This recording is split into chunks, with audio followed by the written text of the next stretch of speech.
Live international football tonight on 5 Live and BBC Sounds. We have the Netherlands against Scotland coming up in full. The Dutch, who have won 5 of their last 6 games and appear to be in fine fettle ahead of Euro 2024. Scotland, who want to get back to winning ways after going 5 matches now without a win. Ronald Koeman said yesterday he was going to play with a midfield 3. In recent times, the Dutch have had 2 central players. Interesting to see how Wijnaldum slides back into European football, having been playing all this season in Saudi Arabia. To 91st cap for Gio Wijnaldum in the middle of the midfield. Scotland are going to get us started. John McGinn from the centre circle rolls it back to Ryan Porteous. His right-footed clearance up over the halfway line. He's met by the heads of Mats Wiever of Feyenoord. And the first Dutch attack of the evening is led by Memphis Depay down the right wing. He's challenged by Jack Henry, another who plays in Saudi Arabia. And the ball goes out of play for a throw-in to Scotland, left full-back position. Pat Nevin. Just a moment there, the ball breaks in the midfield. Came to Billy Gilmore, and the temptation is to go and lump it long. And he thought, no, I'm going to try and play it, as he always does. But he got caught in possession. But it won't change him. His attitude is to get it down, try and play it, and it doesn't matter who he's playing against. You'll expect that from Gilmore. Billy Gilmore flicks a header back towards Ryan Porteous. Opportunity for Nathan Patterson to get a touch on the far side. Patterson, who's not had much club football recently, was involved in a much publicised incident on a team bonding session with his manager Sean Dyche at Everton. But he's in the starting 11 for Scotland tonight, and I'm sure he'll be keen to get some blood pumping through the legs as he gets a run out here in Amsterdam tonight. Possession with Angus Gunn, Scotland goalkeeper, away to our right-hand side, who is dressed all in yellow. Memphis Depay charges in to put a bit of pressure on him. And Gunn bends down and picks the ball up and looks for a few options. Hendry has actually gone running in behind the goalkeeper. Emphasis of how deep Scotland want to try and run this out. Touch for Scott McTominay. Back to Kieran Tierney, who's playing in Spain these days on loan from Arsenal at Real Sociedad. And now a chance for John McGinn to bring Scotland over the halfway line. He rolls the ball in front of Ryan Porteous. And then Patterson gets involved again on the right-hand side. Scotland looking to lay down a marker here, trying to instill a bit of a confident start and let the Netherlands know what they're up against this evening. 0-0 in the opening 2 minutes of the game. Well, we were chatting before about what might be the big difference. So it didn't look, the way it was set up, it would be hugely different. It's much more positive than Scotland would normally be. When they're in possession at the back there, they were getting McGinn so far up the field. They were getting Christie so far upfield that McTominay was joining them alongside Shatner.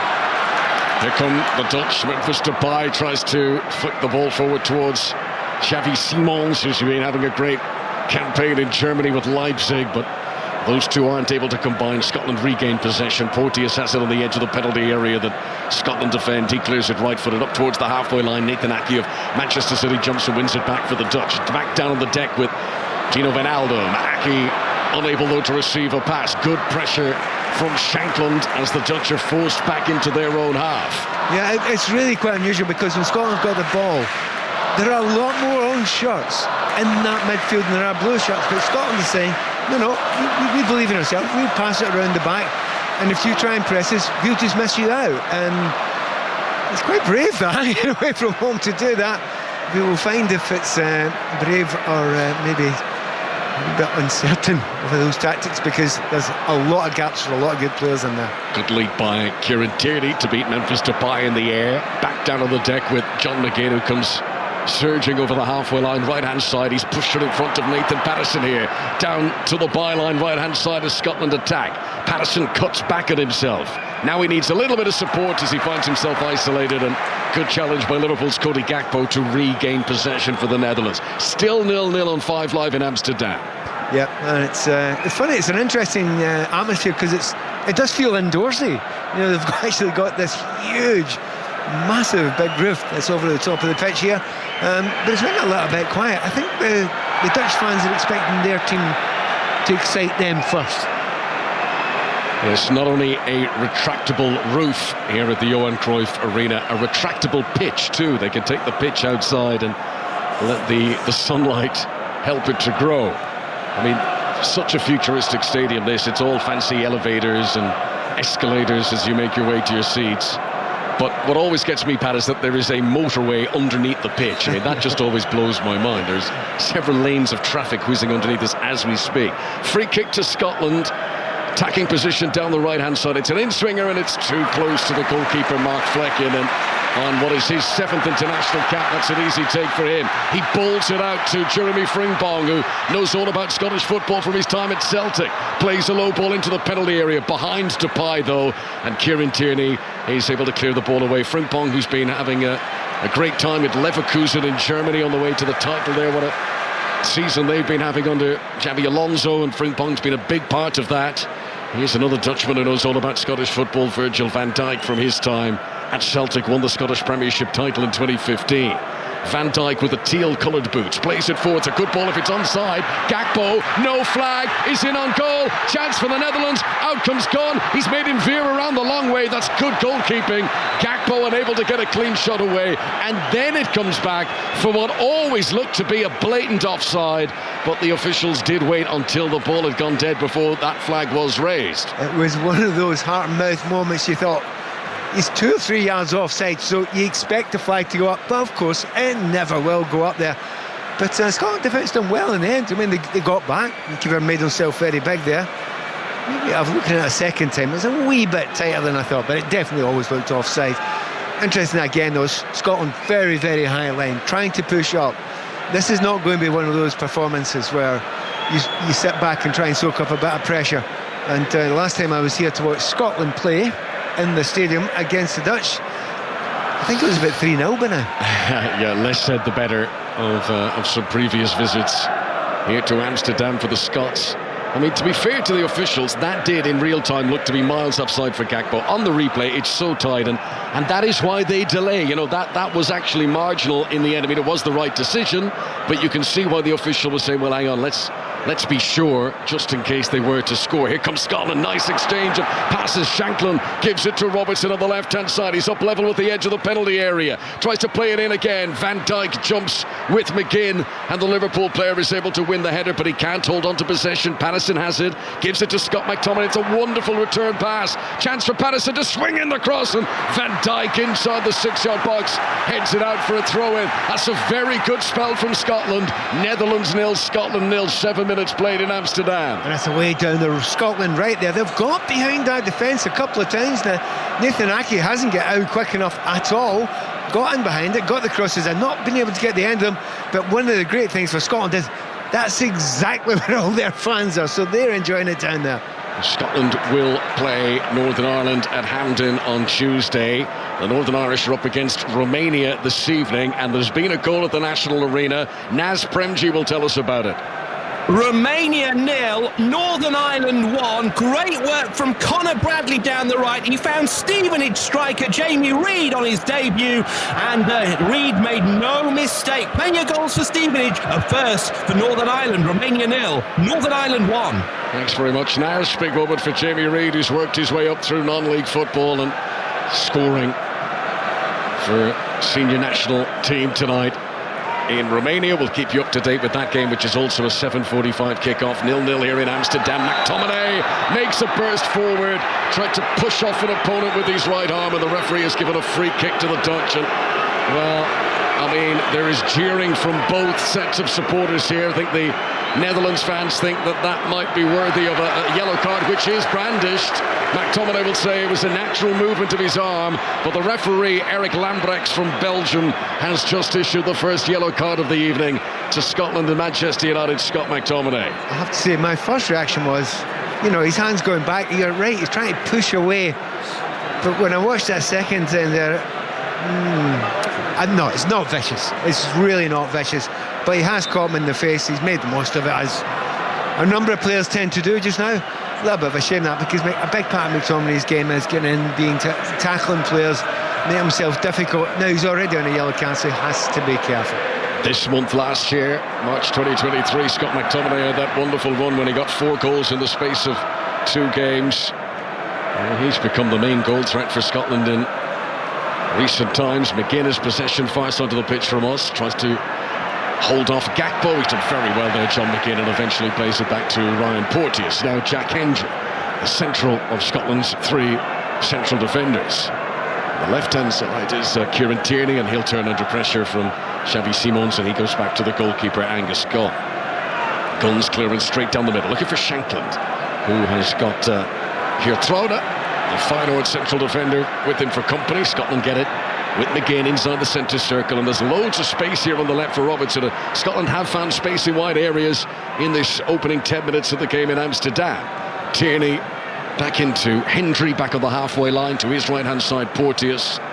Cody Gakpo comes up, puts a bit of pressure on Porteous. That was a pass that was a little bit high risk with Memphis Depay putting pressure on Hendry, but Scotland get away with it, and Tierney can roll it back to the goalkeeper again. Again, very brave, trying to get up there as much as possible. I had a little joke before the game, what would Scotland's system be, and I said maybe Tierney will start overlapping the overlapping fullback. Actually, he's already tried to do it a couple of times, so really good positive start for Scotland, especially wide. Patterson on the right-hand side, plays a good ball in. Shankland's header, he was a long way out, and it goes over the top of the crossbar. He was between the penalty spot and the edge of the penalty area. It was the bones of 20 yards there, and he tried to flick it over the goalkeeper, and it wasn't a million miles away. Nathan Ake is not enjoying this, is he? He's been left wide out and he's on, and he's got his arms out going, well, wait a minute. If you're going to leave me 2-on-1, it's going to be difficult for me. They've overloaded him a couple of times, Scotland, so the tactic that Stevie Clarke has said, like, OK, you've got 5 at the back, inverted commas, but it's not. The 2 wing-backs are going all the time, but also one of the centre-backs, and sometimes on the right-hand side, is going as well. So I don't think the Dutch were expecting quite this sort of offensive attitude from the Scots, and it's been very heartening so far. This is an opportunity that Lawrence Shankland of Hearts would have been hoping for, and it's not an easy task. He's up against one of the best defenders in the world in Virgil van Dijk, but Scotland have been doing most of the attacking so far, and here they come again. Robertson charging down the left, good recovery by Jeremy Frimpong, but Robertson's stolen it away from him. Now into the penalty area. Oh, he's put too much on it. He chips it over 3 teammates in the middle. It goes out of the penalty area on the far side. Gilmour has kept it alive. Back to Patterson. Scotland are laying down the early agenda here, away from home against the Netherlands in Amsterdam, as Jack Hendry gets it back near the centre circle again. Scotland keep it moving. Confident start from Steve Clarke's team. McTominay now midway inside the Dutch half, has good challenge by Rinders, and now a chance from Memphis Depay, and he's stopped by Jack Hendry, who swept across to make the tackle between the centre circle and the penalty area that Scotland defend. Yeah, really good defending. He didn't dive in. You expected him there. He was one-on-one. You thought he's going to have to do something special here. And he thought, no, I'll take my time. I'll slow himself down. It was a poor touch, was it? Depay going through there. And as soon as that happened, he was in quick, and that was very mature defending. 12 minutes played, 0-0 between the Netherlands and Scotland. Tomorrow we'll bring you England against Brazil. Commentary live from Wembley at 7 p.m. on 5 Live. If you're up early in the morning, the Formula 1 from Melbourne, the Australian Grand Prix, qualifying from 5 a.m. Saturday on Sports Extra. The game 4 a.m. Sunday on 5 Live, and you can keep up to date with all the news from there in the Checkered Flag podcast from BBC Sounds. Interception made by Geertruida. The Netherlands have it on the edge of their own penalty area. Xavi Simons gives a carrying ball back to Jeremy Frimpong. It's only a second cap for the Leverkusen player. Wearing number 21, he'll turn and roll it infield back to Geertruida again. Some Scotland players hoping to impress to make the final 23. But that'll be the same for the Dutch, and some of these youngsters know that there won't be enough room for all of them in Ronald Koeman's final squad. And because of the COVID around Euro 2020 and it crept into the Qatar World Cup as well, there were bigger squads, but it is back to 23, the old-fashioned number this summer. It's probably more sensible to do that. So looking at the Dutch, I do think they're a little bit shell-shocked. They started their face against the Scots here, and the Scots are playing such an incredibly high line. It's just so unusual, for Stephen Clarke's side to do this against a top side. It's usually much cagier, very intelligent a lot of the time. But it is one of those ones that he's just said, look, give it a go. Let's see how this comes out. It's a friendly. If it doesn't work, we can change it. I tell you what, he's not thinking of changing it at the moment, Stevie Clarke. It is a friendly, but it's got that big match feel. This feels like a game at a major tournament. As possession is won back by Jack Hendry for Scotland. Back to Angus Gunn, who'll chip it out towards Nathan Patterson. Scotland are being brave in how they're doing things. They're trying to play their way out, and they're succeeding in the main, as Cody Gakpo's high press doesn't do anything. Aki nearly wins it back for the Dutch. Porteous on the edge of the Scotland penalty area, and there's the mistake. That's what the Dutch were hoping for. He's given the ball away to Rinders, who'll break into the penalty area left-hand side, but well challenged by Nathan Patterson, and Scotland should be able to clear away here. Shanklin unable to hold it up, and Wijnaldum, good midfield general work to spray it out to the right wing, and to Jeremy Frimpong, who moves up midway into Scotland territory once again. Scotland have had a good start, but they've got to keep it up. Yeah, and it's hard to do that because there will be periods this game that the Dutch have a lot of the ball. Big call about Shanklin at the moment. I mean, he's played a few internationals, but he needs to show that he's capable of holding the ball up a little bit better than he's done so far, but it's early days yet in this game. Good interception by Andy Robertson, who plays a 1-2 with Billy Gilmore in the midfield. Robertson, who's weaved from a left full-back position over to the right wing. Patterson comes to join him, and he's outfoxed himself there, Nathan Patterson. He's running onto a pass that's played in front of him. He knows that Nathan Aki is there, and he tries to sell it to me by sort of sprinting over the ball so that Aki would drop back, and actually in doing so, the ball went out of play, and a big cheer from the Dutch supporters as the Netherlands regain possession. Scotland's possession, Pat, over 60% for this opening quarter of an hour. Steve Clarke will be delighted for that away from home. And it's not just possession in their own half. I mean, possession in their own half when we're passing about the back, I would not be over impressed with that, but it's not. It's been in good areas. They've got down the right hand side and the left hand side. The wing backs are getting forward, and you get Billy Gilmore playing central midfield there. And if you've got him in your team, generally you will have decent possession, because that is what he is good at. That's what he's all about, and he's a player that I think the Dutch would enjoy having in their team. Xavi Simons runs into a 50-50 challenge with Ryan Christie, who wallops him away fairly and wins possession briefly for Scotland. The Dutch get it back with Nathan Aki, wearing number 5, 43rd cap for him. He's never played senior club football here in his homeland, Nathan Aki. He joined the Chelsea Academy as a young kid, representing his national team here, and he's an important part of the setup. The treble winner with Manchester City last season. Aki still has possession. White boots on tonight. Rolls it to the right hand side to Geertruida. Under pressure from Christie, he retreats back to Virgil van Dijk. The Dutch haven't quite looked as comfortable in possession in these early stages of the game as their visitors. Geertruida again turns under pressure from Christie and retreats back to Mark Flecken, the goalkeeper, once more. I mean, some of the players you look at out there, you know, in the on strips, you think, you really want to play a high-tempo, high-paced game just now? Because Scotland are playing it as if it's like they're in the Euros. Exactly what you said. Billy Gilmore's got it again. Here comes Gilmore, attacking down the right-hand side. Swings in a good right-footed cross, and a header that goes back up the crossbar. Shanklin isn't able to respond. Ryan Christie threw himself at it. It walloped off his forehead. It then hit the crossbar, and Scotland within a whisker of taking the lead in Amsterdam. Gilmore's break down the right was just right, and such a good delivery of the cross too, and Scotland are playing the better football in Amsterdam at the moment. Well, the better football, the more dangerous football, the more positive as well. They're just getting wide easy. And I mentioned earlier on, Nathan Aki, he's getting destroyed down the right hand side. I'm not sure it's all his fault, because he's got two players running onto him.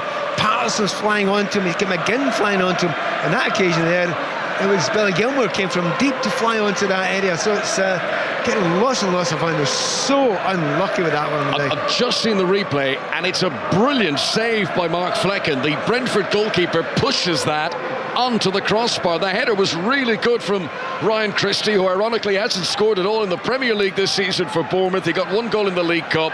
He came so close to scoring there. I mean, he planted it exactly where he would have wanted to, but Flecken was able to touch it onto the crossbar and make an excellent save. Oh, that is it's top drawer. You think about it, it's a flying header, it's at full pace, he's got everything behind it, he's only heading it from 6 yards. Keeper has no right to get near that one. That is a brilliant save. Fantastic save, and it's not one of those that was directly above him. He had to get over to the right hand side to make the stop. Very important save for the Dutch to keep this game at 0 nil, almost 19 minutes played. Flecken, who's wearing all green, has possession away to our left. He goes long this time, looking for Cody Gakpo, jumping in the air with Patterson. Gakpo wins the header. Memphis Depay has played a lovely ball forward. Here's Gini Wijnaldum into the penalty area, cuts back at himself. Nice movement, but Hendrick did well to keep goal side, and there was no angle for the shot. The Dutch still have it with Frimpong on the right hand side, steps into the penalty area. Two defenders squaring up to him, so it's back to Mats Wiefer. Scotland have got bodies back behind the ball here. They're defending on the edge of their own penalty area. Xavi Simons looks up. He's fully 20 yards outside the box now. Gives it to Aki on the left-hand side. Back to Gakpo, who'll try to break in. That's a good ball. And Tierney backpedaling, heads it. Frimpong back into the centre. McTominay here should clear. And he's very cool under pressure. There's Scott McTominay. He didn't just blast it away. He's played it out, and Scotland hold on to possession. Christie plays a 1-2 with McTominay. Back into the Netherlands half. He'll roll it to the right hand side. Patterson comes forward. That was a bit better from the Dutch, but no shot at the end of it, Pat Nevin. Yeah, and just the way Scotland got back, you said it yourself, there were 5 defenders there, 4 midfielders in front of it. It was hard to break through. Now there's quality players, particularly up front for the Dutch, but they're not being given a lot of space, are they? And when Scotland broke away there, it was McTominay. He is bestriding that midfield. He just walks in away from 3 and 4 players at a time. Scotland come forward again, but the ball runs away from Christie this time and through to Mark Flecken, the Dutch goalkeeper. Again, the Netherlands, who lost both of their qualifying games against France. They were in that group B, but they won every other game in the group to go through as runners-up behind the French. This is Geertruida, who still plays his club football with his hometown team Feyenoord. He's club captain there. Ake, under pressure from John McGinn, plays it back infield to Virgil van Dijk, who's captaining his country for the 48th time tonight. And then dropping deep in the midfield, Wiefer. Scotland win it back again. There's been a pattern where the Dutch haven't been quite as assured in their passing as you would expect, particularly at home in Amsterdam, and Scotland have made so many little interceptions. They're making life difficult for Ronald Koeman's team at the moment.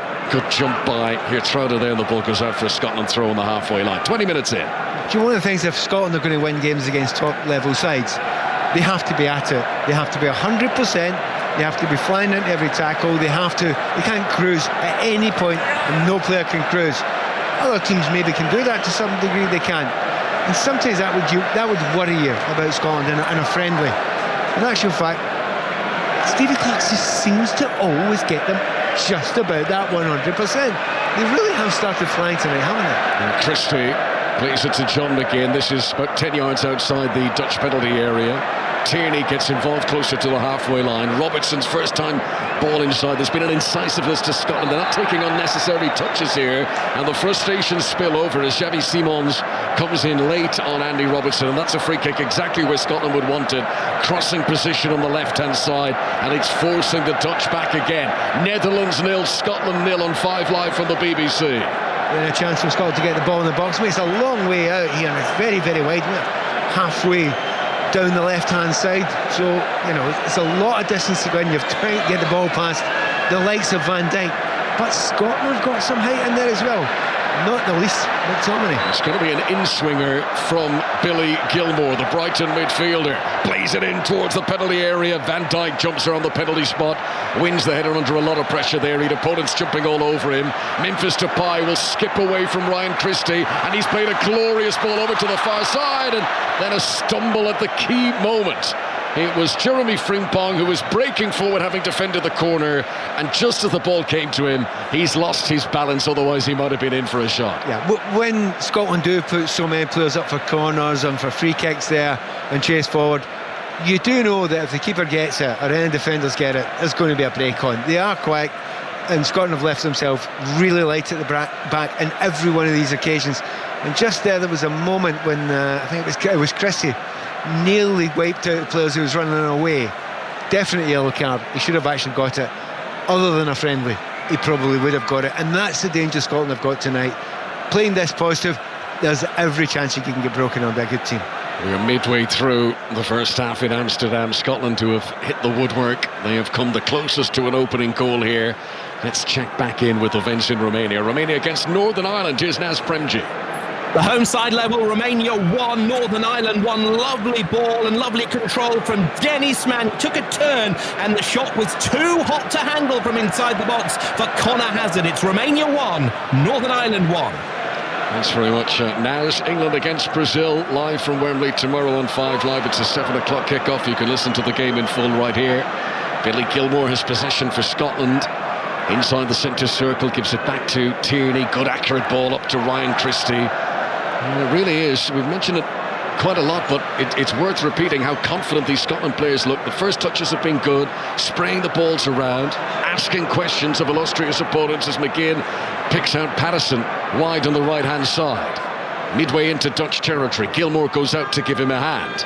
Aki's the nearest defender. Lovely back heel from Gilmour. Patterson tried to bring it with him infield, and a little important touch by Wijnaldum will win it back for the Dutch. And let's see if they can break away from the edge of their own penalty area. Frimpong doesn't fancy it. He turns and rolls it back to the goalkeeper Flecken, who under pressure from Shankland is forced to go long, but it's a good accurate clearance. Control near the centre circle by Memphis Depay of Atletico Madrid.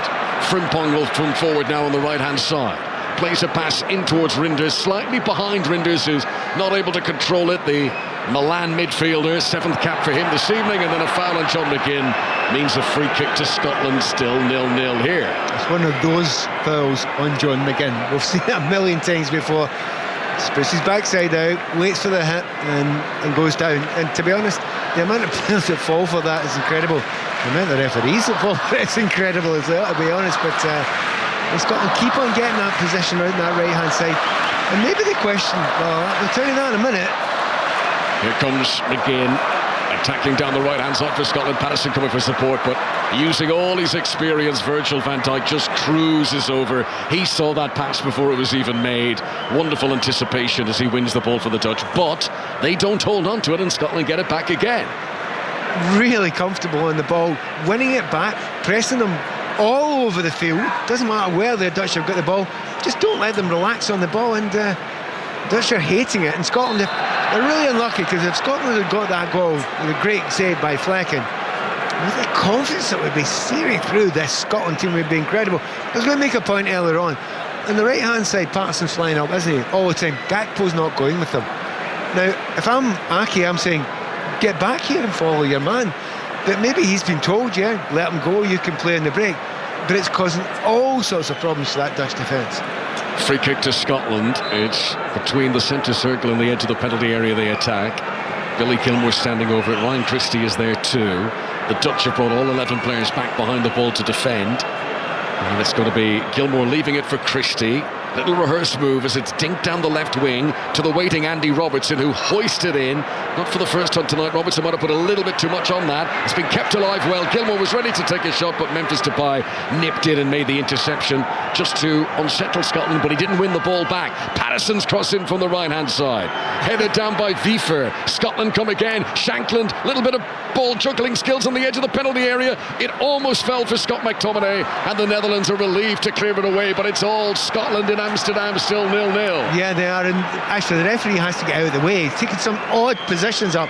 3 times in that move he got in the way of Scotland trying to shoot. Cushioned touch by Ryan Porteous, who's remained up in the attack from that recent Scotland free kick. Tierney, little cut ball into Christie, who can't control it, and Depay now to Wijnaldum, and a chance of a breakaway for the Dutch. Scotland have pushed a lot of bodies forward. This is Xavi Simons, tries a trick that doesn't work against Tierney, and Scotland close that attack down immediately. Steve Kirk will be very pleased. His team have been brave. They all went forward there, but they were able to get back in time. You're expecting a lot more pace from the Dutch when they break. They get into great positions and think, right, okay, you may able to use all that little bit of pace you've got, but also the extra man you've got there. They've not done it.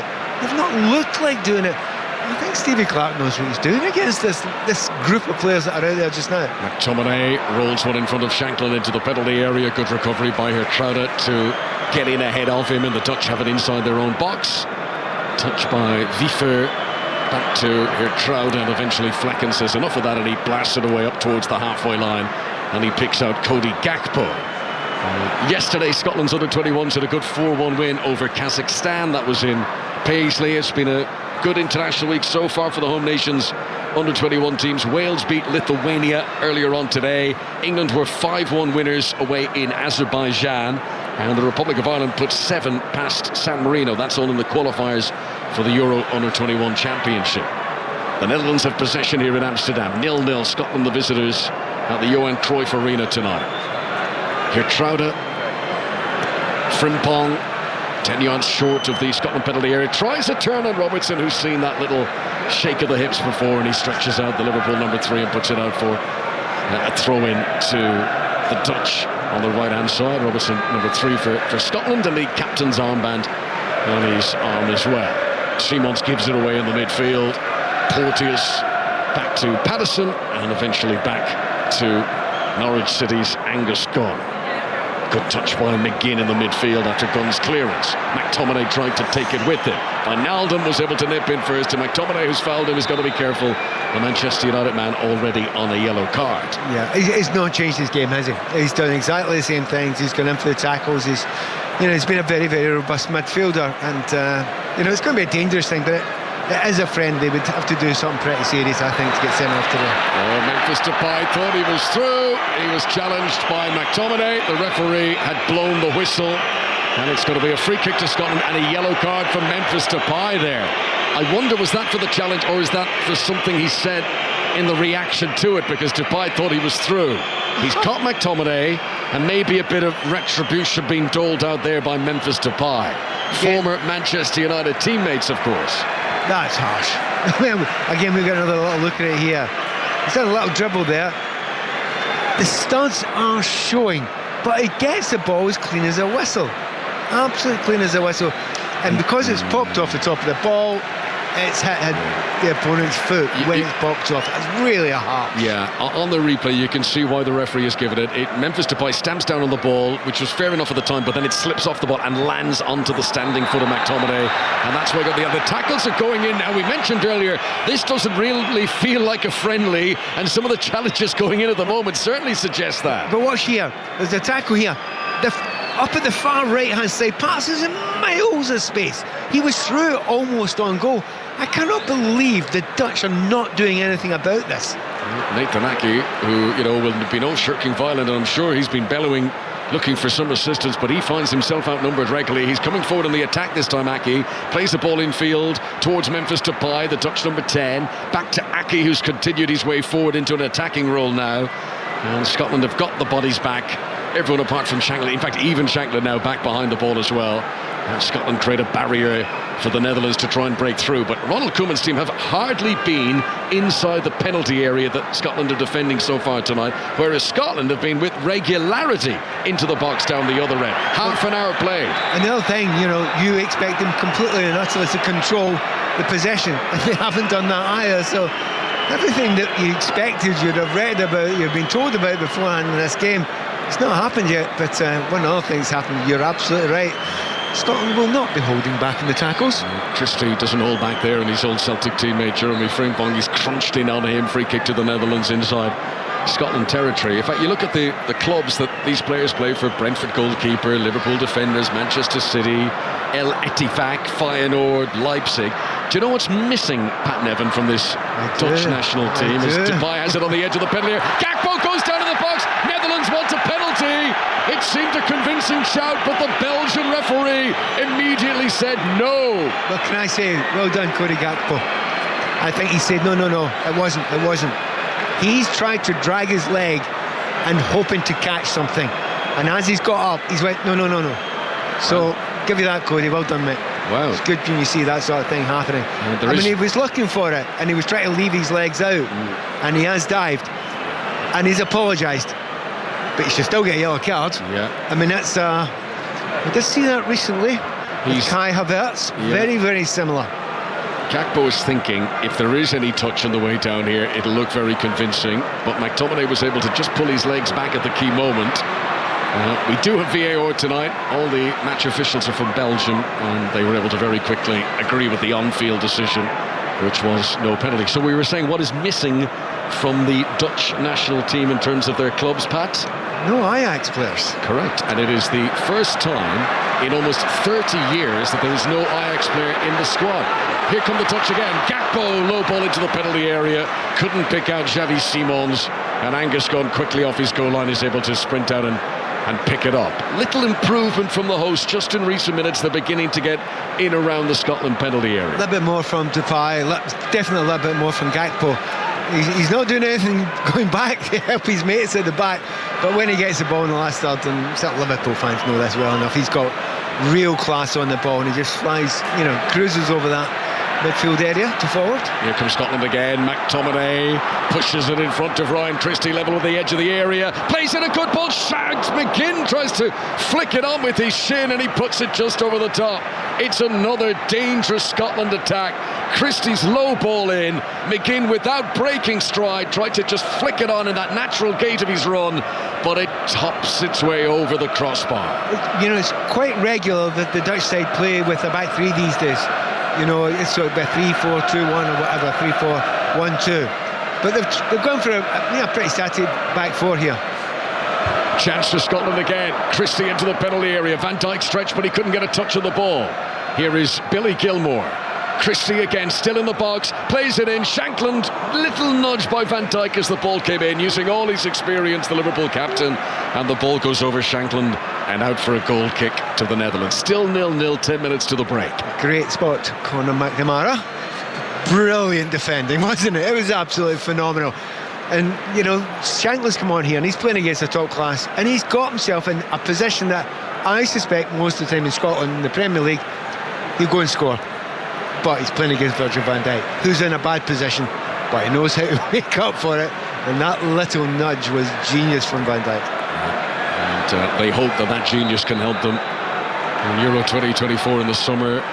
Scotland, we mentioned, play Northern Ireland in a friendly on Tuesday. That night, the Dutch will take on the Euro 2024 hosts. It's a high-profile game. Netherlands against Germany on Tuesday as they continue their preparations. And these March internationals are so important for all the national coaches, because there isn't much other room. That they'll squeeze in one or two games before the tournament itself starts, but this is really, in terms of before the squads are named, this is the big opportunity to impress. There's a couple of players throwing themselves at the ground here. It's a bit, Simons has done it there. Frimpong before, making far too much of it.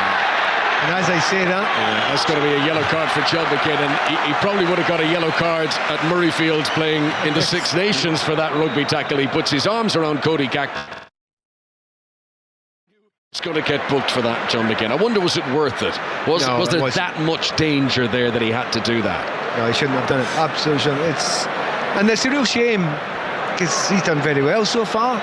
All the Scotland players have done well so far, but two of the players in the midfield have now been booked. And they can't hang off it. They can't play a different game where it's calm and just passing slowly around and not making the tackles. Scotland become an average team when they do that. Free kick to the Netherlands. 37 minutes on the big stadium clock. The Johan Cruyff Arena under the closed roof in Amsterdam. Xavi Simons is giving himself a long run up here. Surely it's too far out to shoot. Scotland are holding a line. Look at they all sprint out, trying to catch the Dutch offside. The flag didn't go up. Well, that was really interesting. As Simons ran up to take the free kick, en masse, the Scottish players all sprinted out.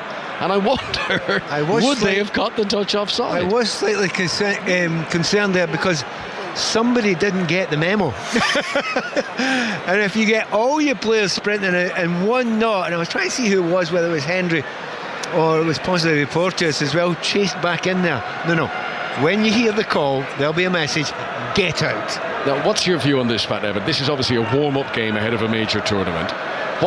What is the advantage of Scotland trying a little trick, defensive thing like that? Surely now, any team they're going to come up against are thinking Scotland might do that, so let's see if we can take advantage. Why would you show your cards ahead of the tournament with something like that unusual?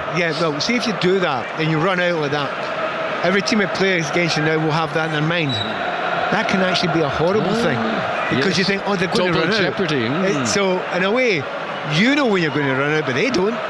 So it's as long as you understand when you're going to do it, and even if you never do it again, other teams will be affected by that. So I don't actually think that's a bad thing to do it. In fact, I would suggest this is exactly the right time to do it, and hope it gets seen.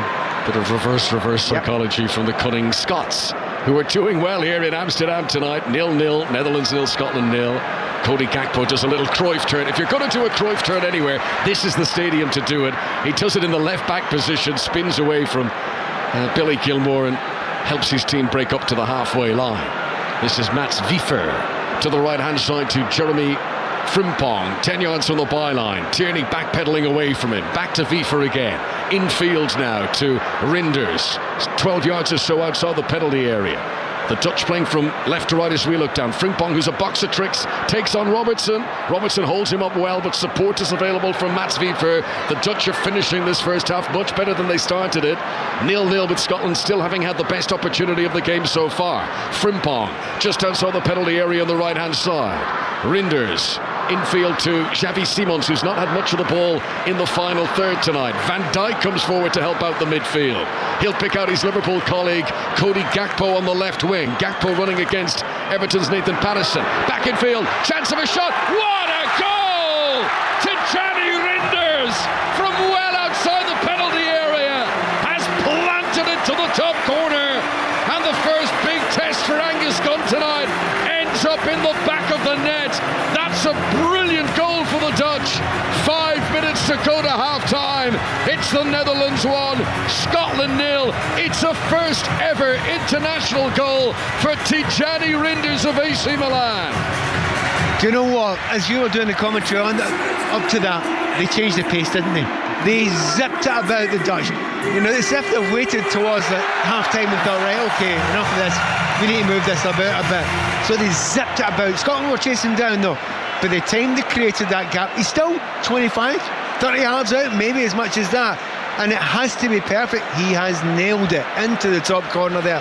And no surprising, if you look at the television screens down here in front of us, they went straight on to the Dutch manager. He scored one or two of them himself. Ronald Koeman, who, you know, for any younger listeners who maybe only know him as a manager, he was a fantastic player in his day. And as a central defender, he scored an inordinate amount of goals. He'd almost 250 goals in his career.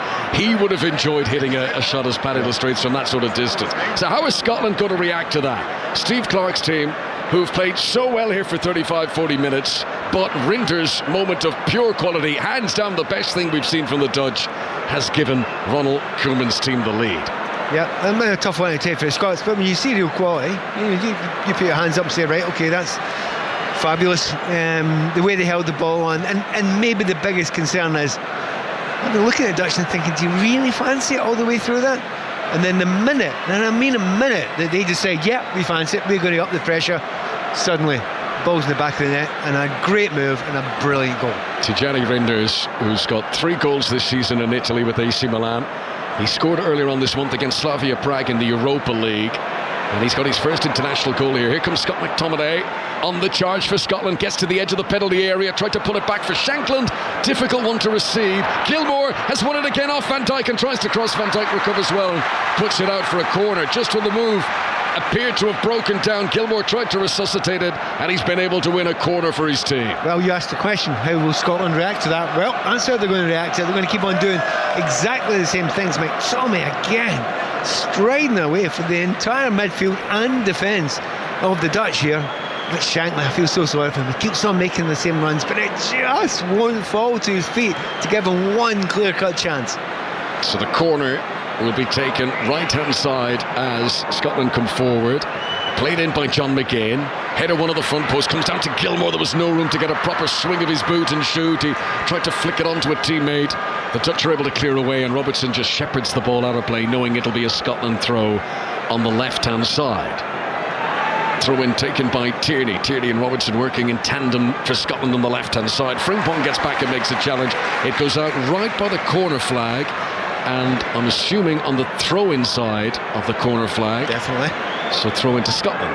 Yeah, interesting though, we're talking about a lot of Scotland's play. The best stuff's come down the right, and considering Scotland have got their 2 best players, arguably 2 of the best players on this left-hand side, in Tierney and Robertson, actually the very best of the play has been the right-hand side, and Patterson's been superb, and McGinn obviously has done well down that sort of space as well. So a bit of a surprise that Scotland are so strong now on both wings.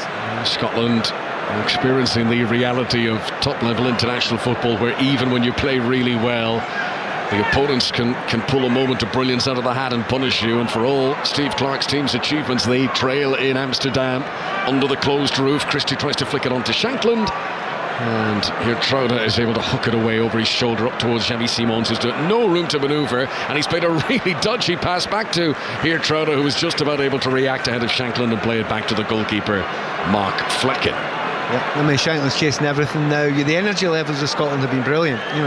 High up the field, you wonder where some of the players are playing. Gilmour almost looks like a centre forward sometimes. He's going in the right wing, and he's supposed to be a deepest lying controlling midfielder, but the energy levels have been fantastic, which then begs another question: how long can you keep that up for? Mistake here by Patterson. He's given it away to Cody Gakpo. Gakpo inside the centre circle, rolls it for here Trouda. Little 1-2 again. So Rinders gets a touch, and the Dutch have got a swagger about them now. The goal came in the 40th minute. It was just about the time when the Dutch fans were beginning to, grumble a little bit and wonder why their team isn't on top. But the goal has completely changed the mood, and it's got that celebratory tone that they had earlier on in the game, as the Dutch are enjoying this display now as Memphis Depay comes on the attack. It's going to be Gakpo to the edge of the area. Flecken comes out. Depay was in field of him. Gakpo wasn't able to play it back inside, and Gunn did well. Knew he couldn't afford to try and handle it there. He's kicked it out for a throw. He was brave there, and he took a chance, Gunn, didn't he? But you know when it works and you get it right and you time it right. The big thing about Gunn, he comes out there, he could have come out and wiped everyone out. He didn't. He came out and assessed the situation and made the right decision. That's quite calm goalkeeping. Ryan Porteous of Watford clears the ball away for Scotland. We've moved into stoppages at the end of the first half. One solitary minute being added on to a game that has flown by. There haven't been any unnecessary delays. We've had 3 bookings in the match, just showing the competitive nature of the fixture. And it hasn't really felt like a friendly in Amsterdam at all tonight. Here is Xavi Simons, the Dutch leading thanks to Tijani Rinder's goal. Netherlands 1, Scotland 0. Here is Rinders in possession, giving it to Xavi Simons on the left, taken on by Wiefer. He's made a charge into the penalty area, and Kieran Tierney had to sweep across from his position on the left to make a last-gasp challenge, and Scotland are able to clear the ball away. But Scotland not holding on to it now, up around the halfway line as easy as they were earlier in the match. Wijnaldum with some tricky feet, gives it to Memphis Depay. The angle is tight. He's turning back. He's trying to get a better shooting angle. Good defending by Patterson, and now McTominay needs to act quickly, and he's so casual, McTominay, as he tries to play it out of the penalty area again, and the referee blows the whistle for half-time, and it's the Netherlands 1, Scotland 0. That was a good 45 minutes of international football, Pat Nevin. Certainly was. Dutch surprised me, but they put under pressure. Scotland played at a high tempo, passed the ball well. They just didn't let them settle in any way at all. Okay, they roused themselves a bit 5 minutes before half-time. The Scotland, great positions, particularly right-hand side, but also down the left-hand side as well. But Stevie Clarke was talking before the game, he was going to do something slightly different. Well, it's clear what the difference was. Let's go and attack. We're away against the top team, but we're not going to sit back. We're going to take chances. We're going to be a bit risky in this one. And okay, it might not have worked because you're 1-0 down, but they're so unlucky. Christie could easily have scored. Brilliant save by Flecken, and even Shankland in the follow-up, he was close to scoring. So Scotland players will walk off here, and although the Dutch will be very happy they're 1-0 up, I don't think the Scotland players will be walking up too disappointed with this at the moment. Scotland are still very much in it. The goal by Tijani Rinders, but many positives for Steve Clarke's team. It's going to be interesting to see how this develops in the second 45 minutes. For now, though, Netherlands 1, Scotland 0, Aaron. Conor, Pat, thank you. Let's bring in the Scotland women's captain, Rachel Coursey, who's with us on 5 Live Sport this evening. And Rachel, wow, they don't deserve that, do they, Scotland? But you're going to get punished by quality players and with quality moments.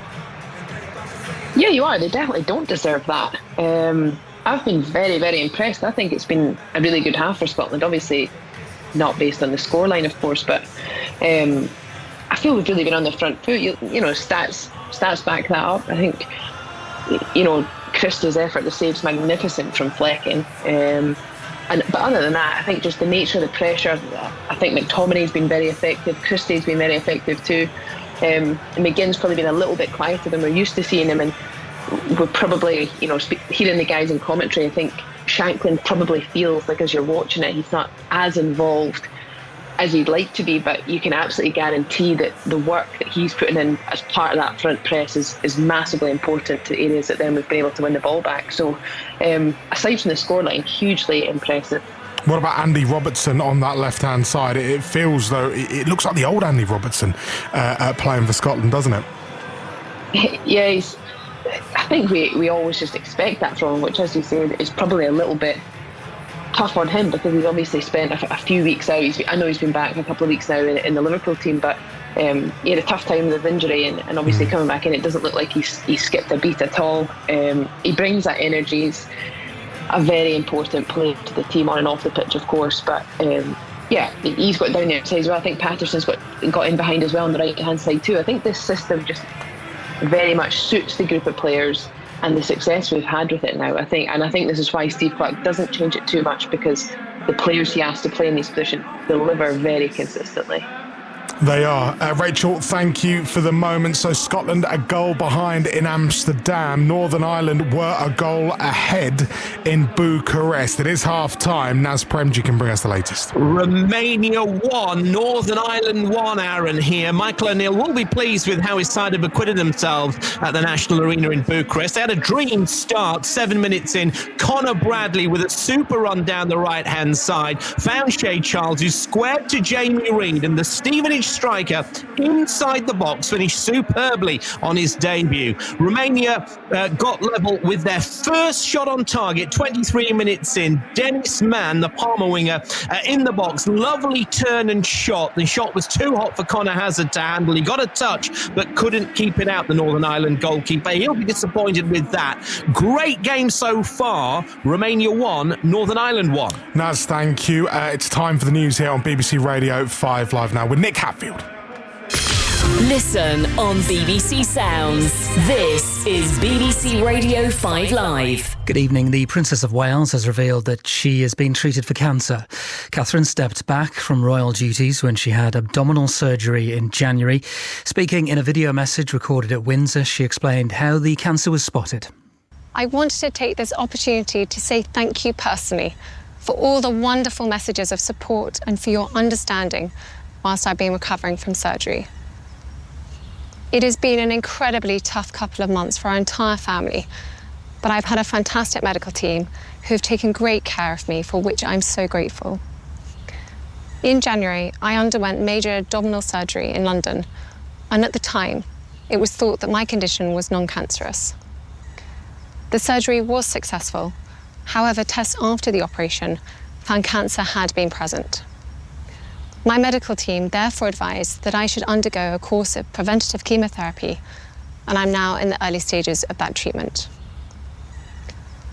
This, of course, came as a huge shock, and William and I have been doing everything we can to process and manage this privately for the sake of our young family. As you can imagine, this has taken time. It has taken me time to recover from major surgery in order to start my treatment, but most importantly, it has taken us time to explain everything to George, Charlotte and Louis in a way that's appropriate for them and to reassure them that I'm going to be okay. As I've said to them, I am well and getting stronger every day by focusing on the things that will help me heal in my mind, body and spirits. Having William by my side is a great source of comfort and reassurance too, as is the love, support and kindness that has been shown by so many of you. It means so much to us both. We hope that you'll understand that as a family, we now need some time, space and privacy while I complete my treatment. My work has always brought me a deep sense of joy, and I look forward to being back when I'm able. But for now, I must focus on making a full recovery. At this time, I'm also thinking of all those whose lives have been affected by cancer. For everyone facing this disease, in whatever form, please do not lose faith or hope. You are not alone. Well, as Catherine said there, she has asked for time, space and privacy so she can focus on making a full recovery. Here's our medical editor, Fergus Walsh.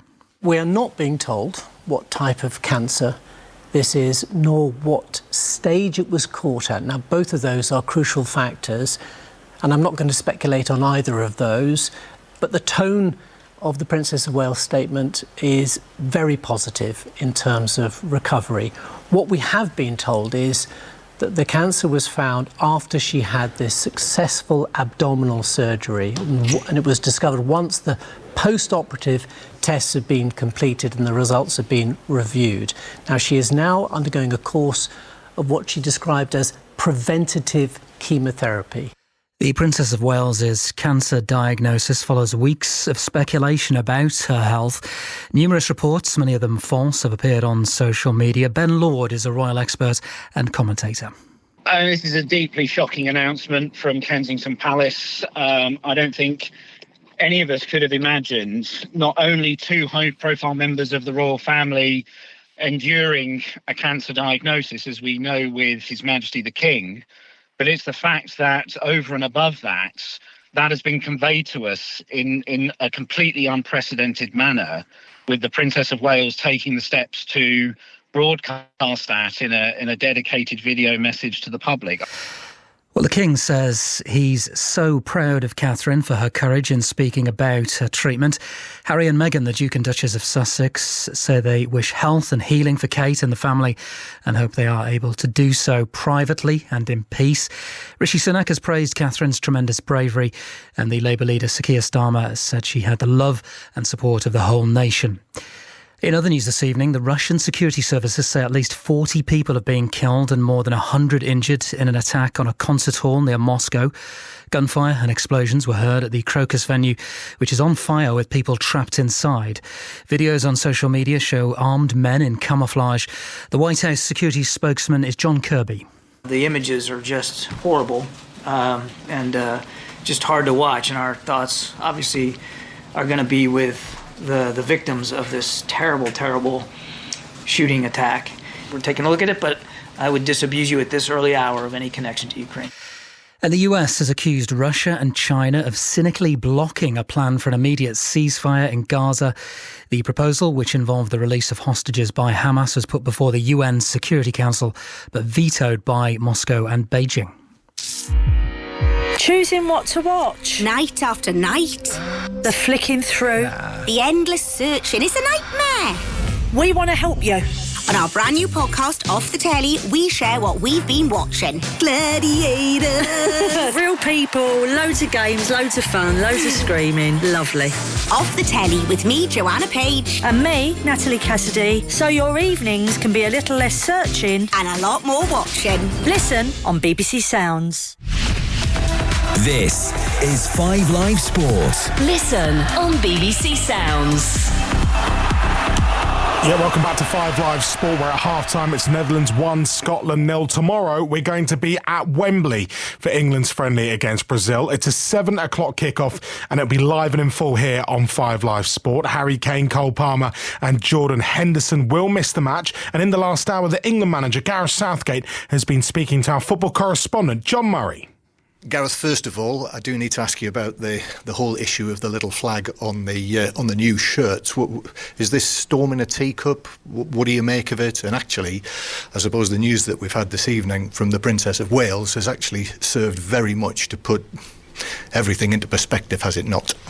Well, very much so. And clearly our thoughts and best wishes are with the Princess of Wales and all of her family. It does give everything perspective. You're absolutely right. In terms of your question, yeah, I mean, it's also for me quite a long way down my list of priorities in terms of the shirt. Yeah, I understand people's feelings towards the flag of St George, so I certainly understand that. Yeah, I'm sure people will debate everything else, but I've got enough on with dealing with everything this week, really. How are the four who couldn't train when we were there on Wednesday morning? Obviously, Bukayo Saka has gone back to Arsenal. What about the others? Yeah, no, the others won't be involved tomorrow. So no Harry Kane, no Jordan Henderson, no Cole Palmer. I would say of those maybe Henderson, Palmer have the best chance for Tuesday. Kane a big doubt. So, but we'll know more about that on tomorrow night, Sunday morning, really. So if no Harry Kane, is this in some ways a bit of a shootout between Tony and Watkins? Well, it's definitely an opportunity for other players, and I think we're going to see that across the two games anyway. We've lost huge numbers in terms of our longer list of players, if you like. I think we're up to 15 or more missing from a group of 40. So it's a significant situation. But these, we need to know about other people. We need to know about other people before the summer, and it's great for them to play in a game or two matches that are really high quality. We'll be in no uncertain mind as to how they fit into that team and how they fit in at that level of performance. As you will well be aware, there's been a lot of talk about what happens next for you. I know you mentioned it last week. There is no danger, is there, of all of that noise sidetracking you from what the priorities are? You're shaking your head already. Yeah, not at all. I've got one job, pretty big one, but I've got one job. So we play Brazil tomorrow. We have a European Championship coming up. I'm the England manager. My focus isn't anywhere else. I do have a job where I'm surrounded by noise a lot of various different natures. So fortunately for me, over the course of the 7-8 years I've been doing it, you get used to being able to ignore stuff and concentrate on preparing the players for the game. More from Gareth Southgate and John Murray on the Football Daily podcast, which will be available later on this evening over on BBC Sounds. Delighted to say that John joins us now. Evening, firstly, there's obviously been a lot away from the pitch which has grabbed the headlines in the last 24 or so hours, but loads on the plate of an England manager, John. Hi, Aaron. Yeah, I think he's going to be very happy to turn his attentions very much on the match against Brazil tomorrow night. 7 o'clock kickoff, by the way. 5 Live, the place to hear it. But yes, once I finished speaking to him, he actually went down into the sort of wider media conference and spoke a little more about the issue, this much talked about issue of the new little flag on the new shirts. And he actually said, Gareth Southgate, he sort of raised the question himself. He said, should we be tampering with the cross of St. George? He said, as far as he's concerned, the England manager, if it's not red on white, it's not a cross of St. George. And also more on this talk which has been swirling around all week, really, about whether he's in contention to become the next manager of Manchester United, should that position become vacant. He said, in terms of his own position, because he is contracted with England until December, said now's not the right time, wouldn't be the right time to talk about a New England contract before a tournament. And also he said that he would not be speaking to anyone else while he's in a job. Going to be interesting to hear more on that over on the Football Daily podcast. Thank you, John. That's available on BBC Sounds later on this evening. The players in and around the tunnel at the Johan Cruyff Arena. Before we head back to commentary there, Leicester City have started urgent legal proceedings against the Premier League and EFL after being charged with allegedly breaking spending rules. The Championship club said they were compelled to act after being charged with breaching profit and sustainability rules on Thursday. If found guilty, the Foxes could face a points deduction. The club have also been placed under a transfer embargo by the EFL. Over on Sports Extra tonight, we've got live commentary from the Challenge Cup 6 round. It's Leeds Rhinos 6, St Helens 10 at the moment. Elsewhere, Hull KR 10, Salford Red Devils 0 as the latest score, as is Wigan 10, Sheffield Eagles 12. And Rugby Union's Premiership is back after its break for the Men's Six Nations. At half-time, it's Bristol 17, Northampton 7, Leinster 8, Gloucester 17. And finally, in the United Rugby Championship, Glasgow 0, Cardiff 13 is the latest score, as is Ospreys 5, Munster 19. Back underway in Amsterdam to your commentary team of Pat Nevin and Conor McNamara. Thanks very much, Aaron. We're back underway. The two Liverpool players, the respective captains, Virgil van Dijk and Andy Robertson, have brought their unchanged teams back out for the second period. The Dutch leading by a 1-0. Fine goal it was too, to Gianni Rinders, his first in international football.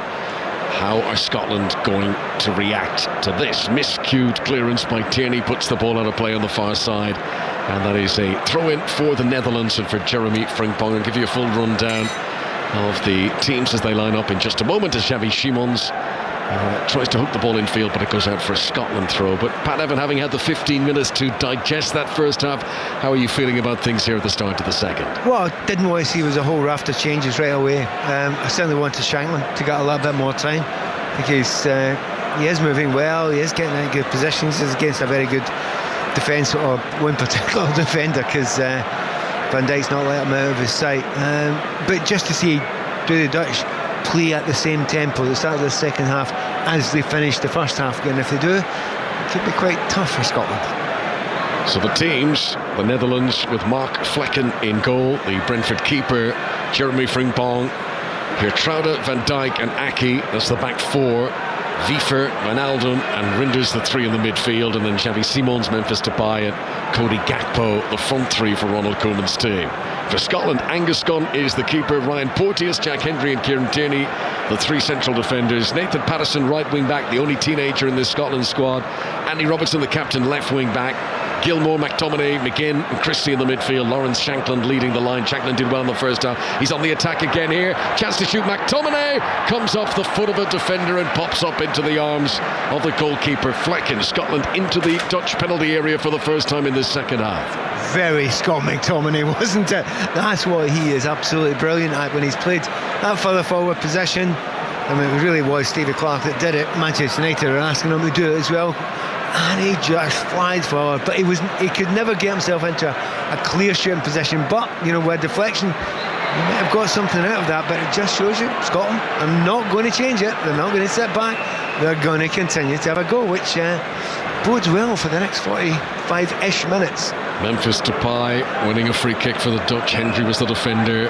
Depay seemed to go down rather easily, but the officials were satisfied that it was a free kick. Gilmour has it for Scotland now, infield to Scott McTominay, drops the shoulder, passes it to the right hand side to John McGinn. He's got Patterson available in the overlap, cuts back in field. McGinn goes around Gakpo, now he tries to hook it. It's a great ball if it can be controlled. Robertson pulling it back, Christie with his back to goal inside the penalty area, shielded away by Geertruida. Scotland hold on to possession, but they're now back outside the box. Robertson has it up against the sideline, clever ball in field to McTominay, who tries to turn Mats Wiever, and then it does come in low, and then Rinders is able to clear out, but only as far as Gilmour, who follows up with a right-footed shot that is saved by Mark Flekken. This is good from Scotland. They have picked up at the start of the second half the way they started the 90 minutes tonight. Yeah, and they kept going for about 40. They look the better team again. They're giving no time to the Dutch at all. It's intriguing because there's no doubt the Dutch have been told. Koeman said to them, get closer, don't give so much space away. They tried to do that for a minute or two there, then they kind of held off again, really. It's as if the Scotland players want to give every single ounce of energy to the Dutch. They don't fancy doing quite the same. And then again, 1-0 up, it would appear they don't need to give every ounce of energy. That latest attempt for Scotland from Billy Gilmour, who got his first international goal against France in October. Never scored a club goal, Gilmour. Nearly got a second for his country there. This is Xavi Simons just outside the penalty area. The Dutch playing from right to left in this second half. Simons gets it back again. Wijnaldum with a touch. Porteous pokes out his foot and manages to flick it away. Christie's got work to do here on the edge of his own penalty area, and he's lost out to Mats Wiever. Chance to play in a low ball. Simons to Depay. What a turn! Memphis Depay saved by Angus Gunn. Brilliant turn from the Atletico Madrid striker, and somehow he's been denied by a world-class save from Angus Gunn. He has. It's secondary in my mind right now because Tierney's gone down injured, and any Scotsman will tell you Tierney getting injured is a concern. Scotland's got back up, but yeah, what a brilliant turn it was. He's in the box. You know, we're talking about great strikers of the past, the way they do it. That was Gert Muller. That was the way he turns it. It was so on a sixpence. He was getting dragged back. They may look at that as a possible penalty kick. Nope, got away with it, Scotland. But the goalkeeper down to his left. Maybe it was a question of the goal that Scotland lost. There's nothing wrong with that save. Here's McGinn. Shot on target, saved by Flekken, diving to his left. Still high octane this game. Ball back into the centre, header just off target from Ryan Christie. Scotland with 2 chances in one motion there, but it remains 1-0 to the Netherlands. It just looks a bit flaky at the back with the Netherlands. It's not actually that difficult for Scotland to get into very good positions, but each time the ball's gone in there, this time it was Christie, another effort on goal, didn't quite get it on target. But I know what Lawrence Shanling's thinking. Can I please have one of those half chances? Most of Villa fans have been used to seeing John McGinn cracking shots on target all campaign, and that was a good effort, well saved by Flecken.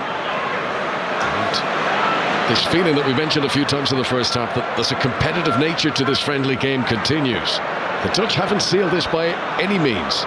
Xavi Simons, midway inside Scotland territory, goes down, free kick for the Dutch. They want further retribution, but it's going to be a free kick.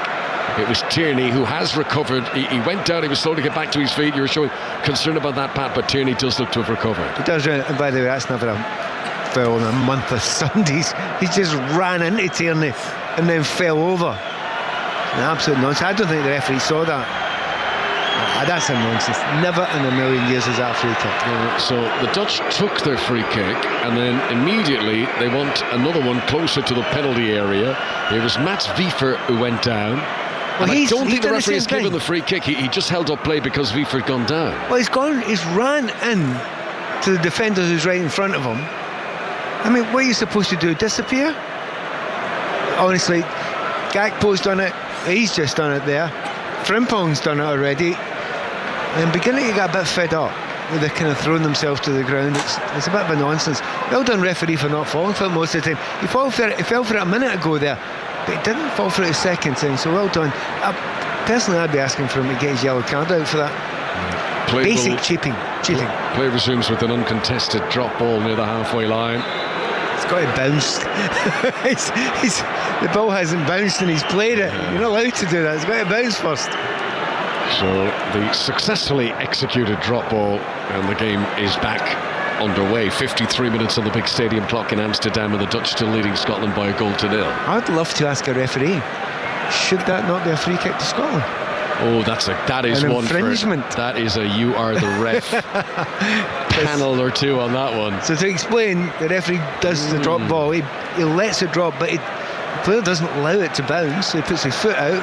I would imagine until the ball hits the ground, the game is not restarted. That would be my guess. You may be right. I'll be honest with you on this occasion, I do not know the answer. No, neither. Well, I'm sure we'll have some referees listening in. Do let us know. Here's a chance for Scotland. Gilmore again shoots right-footed, deflected wide of the target and out for a corner. He's getting into little pockets of space, Billy Gilmore. That's 3 times now he's had good attempts at goal in the game.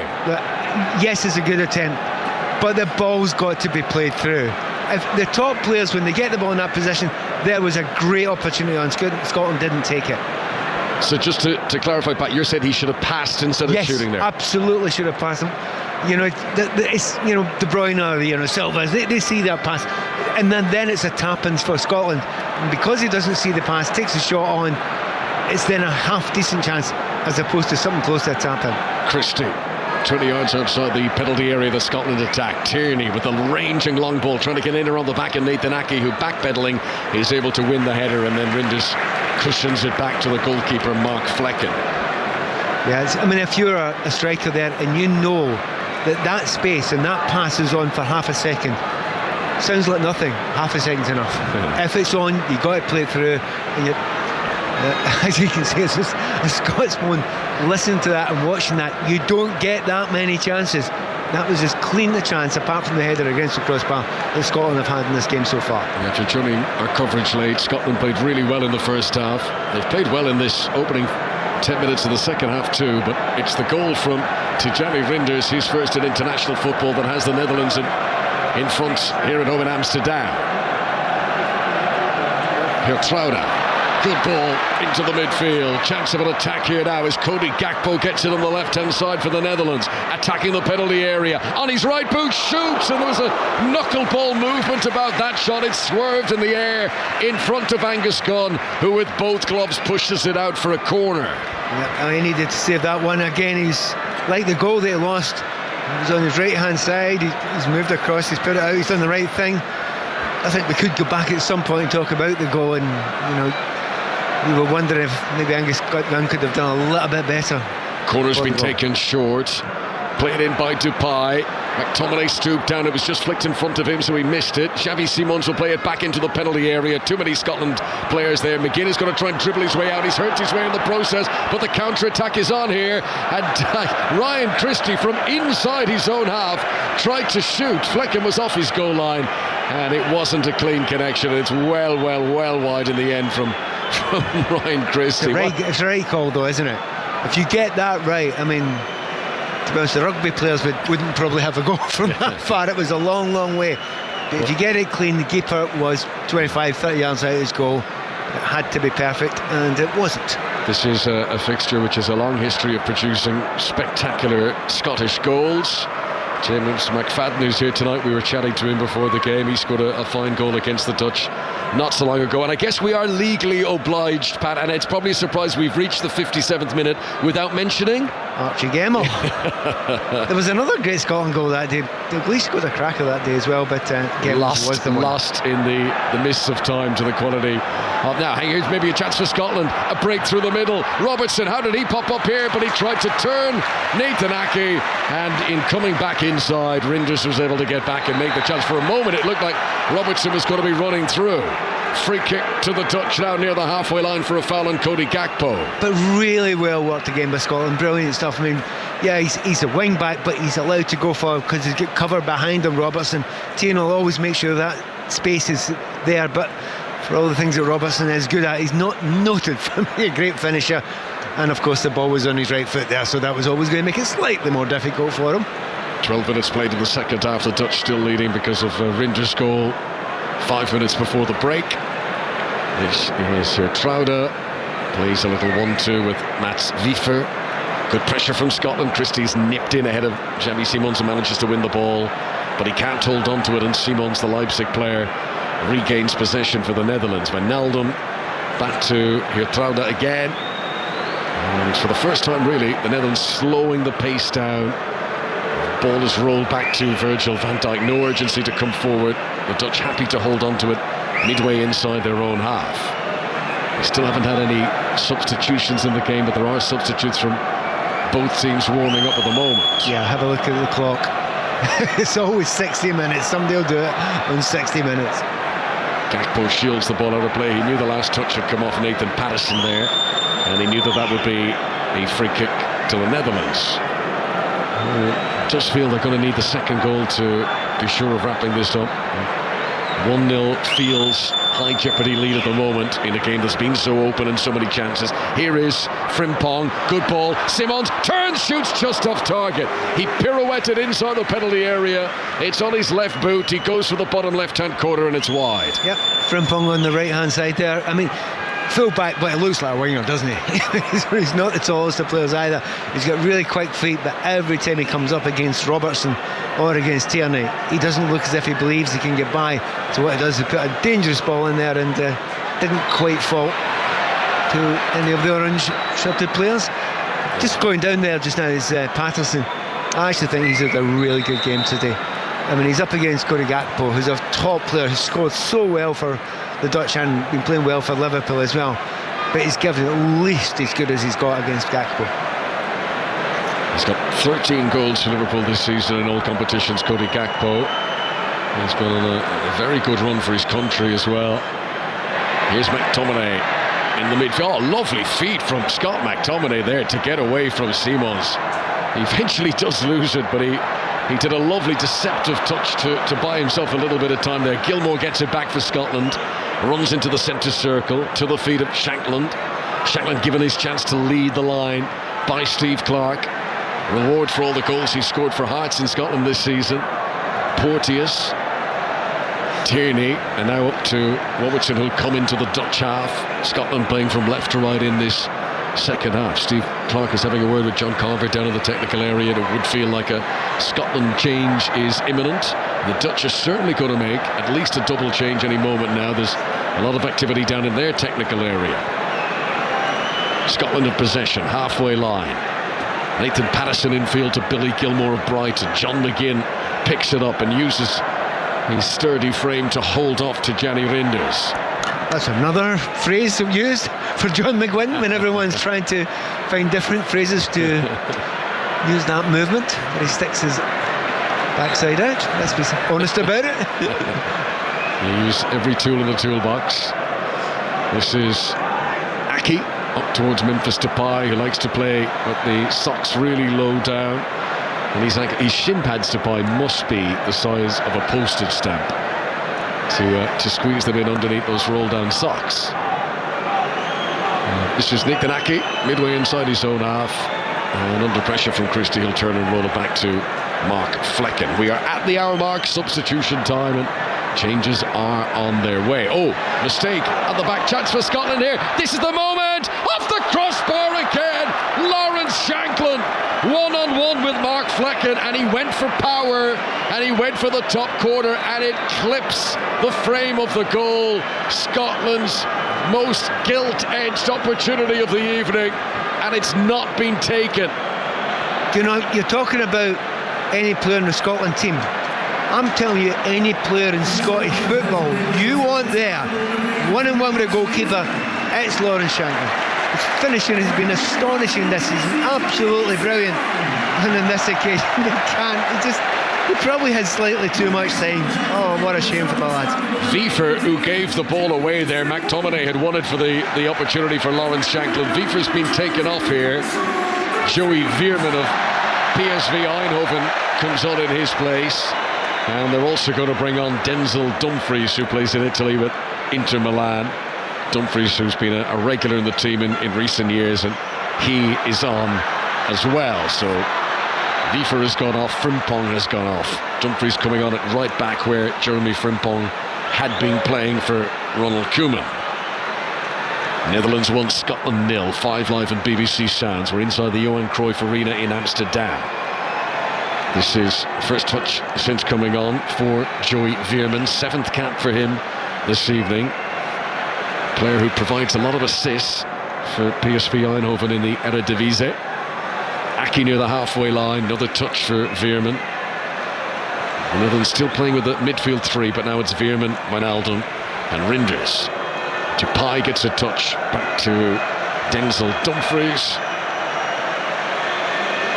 And now the Dutch captain, Virgil van Dijk, up to the halfway line, and increasingly the Netherlands are dictating the play. The recent Scotland chances have been because of Dutch mistakes, but the tempo of the game is being dictated by the hosts at the moment. Well, they're trying to do that, but Scotland will be happy because Scotland plays at such a high tempo for the vast majority of the game so far. They could do a little bit of rest, some of those players in midfield, so they'll enjoy that just now, but when they get a chance they will go and close down quite a few times after this. But we're talking about that chance there from Shankland.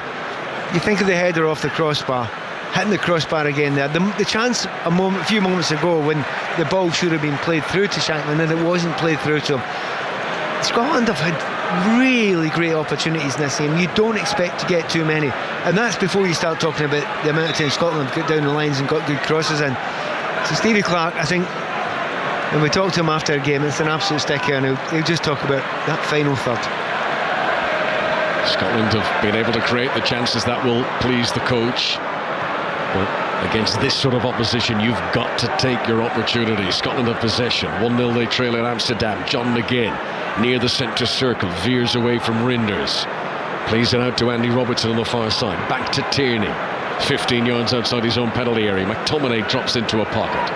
Now Gilmour. Scotland are trying to dictate the tempo once again. They're trying to get the swift passing moving, but Porteous is forced to retreat back to the goalkeeper. Gunn to Tierney, and then he's right under pressure by the byline, so he's got to go long, but he's played an accurate ball up to John McGinn, who tries to turn Rinders and is fouled. Free kick to Scotland inside their own half. 1-0 they trail. If you're a centre forward, you want to know how to hold the ball up, go and watch McGinn. Every time that comes to him, it's pointless trying to tackle him half the time, because you're either A, going to get turned, or B, give away a free kick. Christie's made a good run here, and Tierney has spotted him. He popped the ball over the top, but good defending, good alert defending by Lutaril Hirtrauda, who was able to get back. And Virgil van Dijk's central defensive partner has done well against alongside his captain tonight. Here is Van Dijk inside the Dutch penalty area, turns and rolls it back to the goalkeeper Mark Flecken. The goal in the first half from Rinders came 5 minutes before the break. Scotland have hit the woodwork twice in the match. Can Steve Clarke's team catch a break here in Amsterdam? Ake into Wijnaldum, under pressure from Billy Gilmore. Wijnaldum knows a very experienced customer, shrugs off that pressure, chance to play it forward here. Veerman's ball is straight towards Ryan Porteous, who makes an intercept. What a lovely touch that was. A little volley backheel from Billy Gilmore that picked out Shankland, but the Netherlands get it back again. Cody Gakpo to Tijani Rinders. Back now to Nathan Ake near the halfway line. Better possession from the Dutch. Xavi Simon's been allowed to turn. Running up towards the penalty area, he plays a poor pass behind Cody Gakpo. Groans from the Dutch supporters. Scotland regain possession. 25 minutes of normal time to go.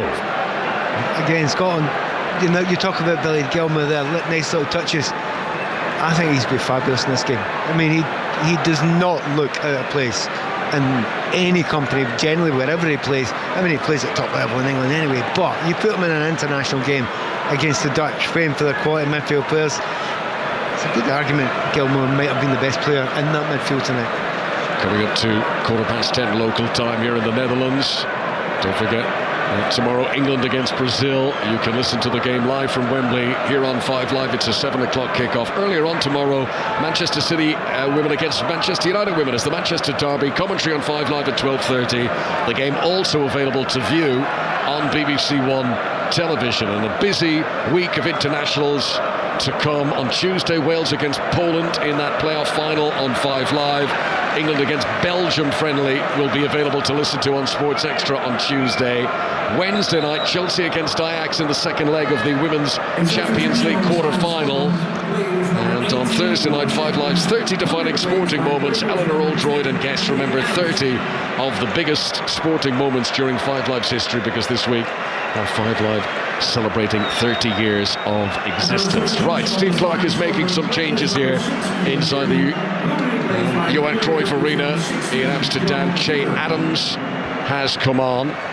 Also coming out onto the field is Lewis Ferguson, who's been having a very good campaign in Italy with Bologna, the former Aberdeen player. So he is on, and so too John Souttar, the Rangers defender. So 3 changes for Steve Clarke to try and get Scotland back on level terms here and to cancel out this 1-goal deficit that they currently trail. Yeah, Shankland's when he's on his race here, but he's not scored. He's had a chance. He's chased everything, and it's one of those ones, if you're watching it and he's had a one-on-one with the keeper and he's hit the crossbar and he should have scored, you know, you think, oh, that is chance. Look, he will be going to the Euros with Scotland. There's no doubt about that. But for him, he'll be gutted. Here's a chance for the Dutch. Depay, is he dragged back on the edge of the penalty area? The referee is allowing play to continue because the Dutch still have it, but I think it was a free kick. Yes, it is.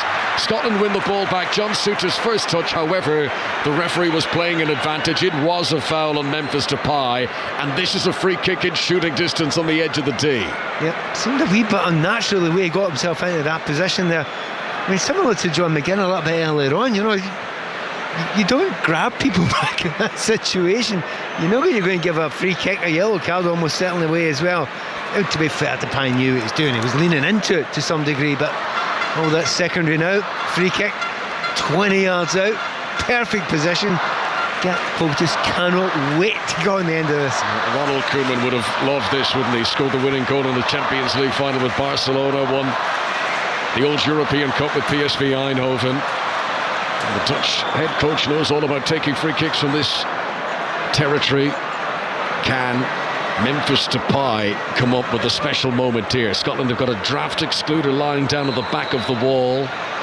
This is just outside the D of the penalty area. It is Memphis Depay, and the wall does its job. Header up into the air, I think by Lewis Ferguson, who's come on in place of Gilmore in the midfield. Souttar, by the way, replacing Tierney. And Shea Adams on for Shankland, who had hit the crossbar not so long ago. Yeah, Tierney coming off is no surprise. Obviously a little injury he had before, but you know, he's had so many injuries. You know, talking about Robertson being off for a while, Scotland fans know he'll be fine, he'll be back, that's okay. Tierney's the one. You want to make sure that he's fit as often as possible. Ake's got some defending to do here. Patterson up from right back has done really well. Patterson into McGinn, chance of a shot. Oh, he got a bend on it, but it's set off too far wide of the target, and even though it bent, it had too much ground to make up. It's wide from John McGinn. That was a good opportunity for Scotland. With John McGinn, the scoring that he's done with Scotland and with Aston Villa as well, you absolutely expected that to be in the back post, and had it not been in the goal, the keeper would have had to do something special. It's actually quite a shock that he put that a yard wide. Well, it's a performance tonight from Scotland where, you know, they could easily have scored 3 or 4 goals tonight. I think Steve Clarke, despite the scoreline, is going to be very pleased against elite opposition how many chances Scotland have been able to create. Now, of course, there's no points for artistic merit, and you've got to get the ball in the back of the net, but at least Scotland are doing the first part, which is creating the chances in the first place. Yeah, and it's, you know, they've done it. No, yes, there have been mistakes by the Dutch defence, but you know, not always. It's been closing down. It's been asked them difficult questions. If they're going to be quite lax in the ball, okay, then you're going to find out that we can actually cause you some problems. So yes, Scotland have done well in those situations, but that very final thing of putting the ball in the net, hardest thing to do in the game, that's what Scotland's problem has been. Simple as that. Netherlands 1, Scotland 0. We're into the last 20 minutes of normal time now. Rinders has scored the goal. Out to the left-hand side to Cody Gakpo. Cuts back into the penalty area, sends it across, and that's the second goal. It's finished. Perfect execution from close range. Gino Wijnaldum making a trademark run into the 6-yard box, picked out by Cody Gakpo, and a short-range finish doubles the Netherlands lead. And for all Scotland's good hard work tonight, now they've got an enormous mountain to climb. Netherlands 2, Scotland 0. Yeah, and it's hard one to take for those Scotland fans. It's a great goal. I mean, they played it really neatly. And you're trying to find it's not just in international football. You look at top of the Premier League and other places as well. The teams that do really well are teams that can do that final thing in the final third. They can put the ball in the net, and it's not just the strikers that do it. It's players that are calm all over the pitch when they get into that final third. Scotland just haven't had that tonight. The Dutch have. Gino Wijnaldum, it is his 28th international goal. He scored against Italy last summer. A player who, after leaving Liverpool, went to Paris Saint-Germain. He had a short spell at Roma. Then he moved to Saudi, where he's been playing with Al Ettifaq, but brought back into the national setup by Ronald Koeman after a 9-month absence. And Gino Wijnaldum has scored the goal. He's the second top scorer in this Dutch squad. Only Memphis Depay has scored more. VAR, having had a look at it, the goal does stand. Changes are going to be made. Ryan Christie will go off here. In fact, is it? Armstrong's probably coming on, I would guess. And Patterson making way as well. Yeah, Ralston's deserving of a chance. He doesn't get that many opportunities. He's come on there, very, very similar position, and I have to say, Patterson, well, he's done himself proud tonight. He's played very, very well. He's run himself into the ground, got himself into a really dangerous position, and that opportunity that McGinn got just a while ago, that was by the phenomenal running of Patterson as well before that. So changes have been made, lots of changes by Scotland, but the one big thing for Scotland that has never been the case in the past, Scotland have made 5 changes, 6 changes. They don't look that bad. Yeah. Really looking strong as well. So Ralston on for Patterson. It's a very good one for Scotland. Armstrong on for Christie. Nathan Patterson, who hasn't played for Everton since January, so that was a useful run out for him. He got 75 minutes tonight. That goal from Wijnaldum, that was the insurance policy that the Dutch were hoping for. They can be a little bit more relaxed now after the scare that Scotland have given them in various stages tonight. Stuart Armstrong of Southampton, who scored in his most recent club appearance. He scored for Southampton, their win over Sunderland 2 weeks ago. Stuart Armstrong here. Come the Dutch again. Rinders to Simons on the edge of the area, and he's dragged the shot across the face of goal and wide. Important now for Steve Clarke's team to not let this run away from them in the final quarter of an hour, having played so well. You wouldn't want this to become 3-4-0. Yeah, and it would be unfair, but that's just the way football is. I knew they would make a lot of changes. Scotland would make, certainly when the second goal came in. Right, okay, you're probably not going to win. You need to go and give players a little bit of run out. They've came a long way. There's games coming up. The game coming up this week as well. But also, most importantly, you have to find out the capabilities of some of the players that don't often get a chance. So for Ralston tonight is a very, very big opportunity. Trout helped out in the midfield by Joey Veerman. Back to Nathan Aki, the Dutch playing from right to left as we look down in their traditional bright orange. Netherlands 2, Scotland 0. Armstrong runs up to Virgil van Dijk. Dumfries here plays it up to Depay, who's really cleverly left it for Simons. Simons tries to return, and was that a foul? Referee comes sprinting over and says no foul on Memphis Depay, who thought he was going to run through. Jack Hendry was the defender. Both players hit the deck. Referee said no foul. Scotland play on and they come down the other end. Armstrong level with the edge of the penalty area that Scotland attack. Could Steve Clarke's team get a goal here and make it an exciting finish in Amsterdam? The Dutch have got everyone back behind the ball. There's a chance for McGinn on the edge of the penalty area to roll it out to Ralston. One touch to steady. It's a great cross in, and it's a header just off target. Scott McTominay inside the 6-yard box. He's been scoring those with regularity for club and country, but this is the night that Scotland are having tonight. Really good chances, but unable to put them away. Unbelievable. McGinn, brilliant chance. Christie, brilliant chance. Shankland, brilliant chance. McTominay, brilliant chance. Every one of them have had these opportunities and they just can't take one of them. It's absolutely incredible to see Scotland doing this. 2-0. It's just so unfortunate for Scotland because they deserve at least a goal out of this game. They keep on doing it and they haven't given up either. Big Roar's Memphis Depay has been taken off. Wout Weghorst will come on, still officially a Burnley player. They are still his parent club. He's on loan in Germany with Hoffenheim. Wout Weghorst, who's played in the Premier League for Manchester United too, is on. And Daniel Malin, another who plays in Germany with Dortmund, he's come on for Xavi Simons. Now Malin's been having a very good season in Germany, 13 goals for Dortmund. Let's see what he can do in the closing stages here against the Scotland team, who are 2 goals down. Armstrong plays the ball back behind to John Souttar. Armstrong gets another touch. Che Adams waits patiently alongside Virgil van Dijk, hoping that he'll get the sort of service that other Scotland attackers have had this evening in the Johan Cruyff Arena. Jack Hendry has possession, rolls it to his right-hand side. Chance to come forward. Ferguson under pressure from Weghorst, who's like a coil spring. He's sprinting around the place down there, wanting to make an impression, having just come onto the field. Scotland's captain gets it. Robertson on the left, looking for Che Adams. Picks him out, edge of the penalty area. Van Dijk comes across and bullies him. Just pushes Che Adams away. Last touch off Van Dijk, though, and that is a throw into Scotland attacking position down the left. You won't enjoy playing against Adams because Adams will just keep on running. He'll keep on hassling him.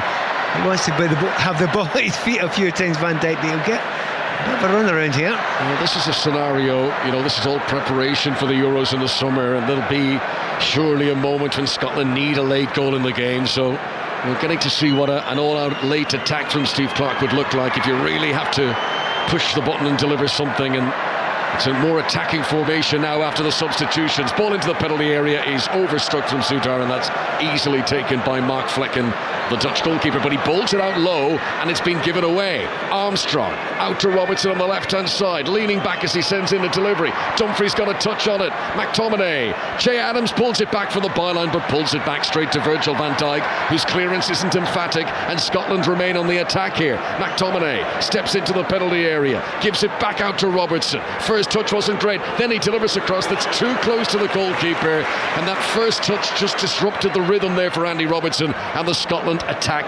fades away.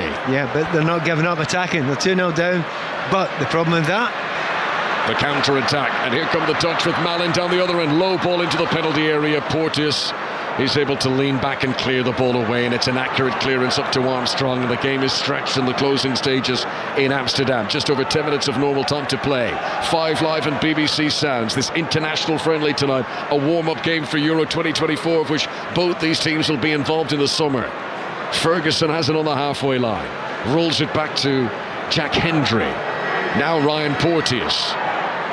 Ralston on the right-hand side, 10 yards into Dutch territory. John McGinn gets a touch, but he's outnumbered. 3 orange shirts swarm around him, and possession is won back for the Netherlands with Joey Veerman, and he'll roll it back to Virgil van Dijk. Scotland to play Northern Ireland in a friendly on Tuesday. The Dutch will be up against Germany. Have both coaches been able to learn what they were seeking to achieve tonight in these performances? There's been much to praise about Scotland, but not the scoreboard. Here's a chance for Wijnaldum. Inner on the back of Porteous. Great first touch of Wijnaldum to buy a bit of time. Malin arriving onto his left boot, shoots on target, but it's blocked by Souttar. Scotland can't get it fully away. Dumfries, Malin. There's extra energy in the Dutch legs now. They found another wind late in the game as Cody Gakpo on his right boot shoots across the goalkeeper, and it's narrowly wide. Within a whisker of the Dutch getting their third goal of the night into the last 10 minutes now in Amsterdam. There's a lot of talent out there's no doubt from the Scotland players, but they're not going to give up. You're talking about scoring those late goals. Scotland famously scored a couple of late ones against the Norwegians that made a lot of difference from trying to get to the Euros. But it just shows you at the end of this game, yeah, there's some tiredness, but they've not stopped having a go at it. They've not stopped trying to get forward, and they've not stopped actually making chances and half chances either. Right, another double change for the Dutch. A reminder of the strength and depth at the disposal of Ronald Koeman. Daley Blind is going to come on, the most capped player in the current squad, the former Manchester United man who's been having a wonderful season in Spain. He's part of the Girona team that was second behind Real Madrid up until recently. They were only overtaken last week by Barcelona. So Blind comes on. He's taken, I think, the place of Wijnaldum in the midfield. And also, Town Koopmeiners has come on, the Atalanta midfielder. It's a 21st cap for him.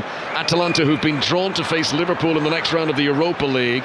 So he gets to come up against Virgil van Dijk, alongside Virgil van Dijk, and up against Andy Robertson here. Koopmeiners on. So Gakpo is the other player who made way. So Koopmeiners on for him, and Blind into the midfield for Gino Wijnaldum. And, we mentioned there's no Ajax players in the Dutch squad at the moment, but Daley Blind is Ajax royalty. He's for the Danny Blind, played over 400 times for the club, won everything that was to be won in the red and white of Ajax.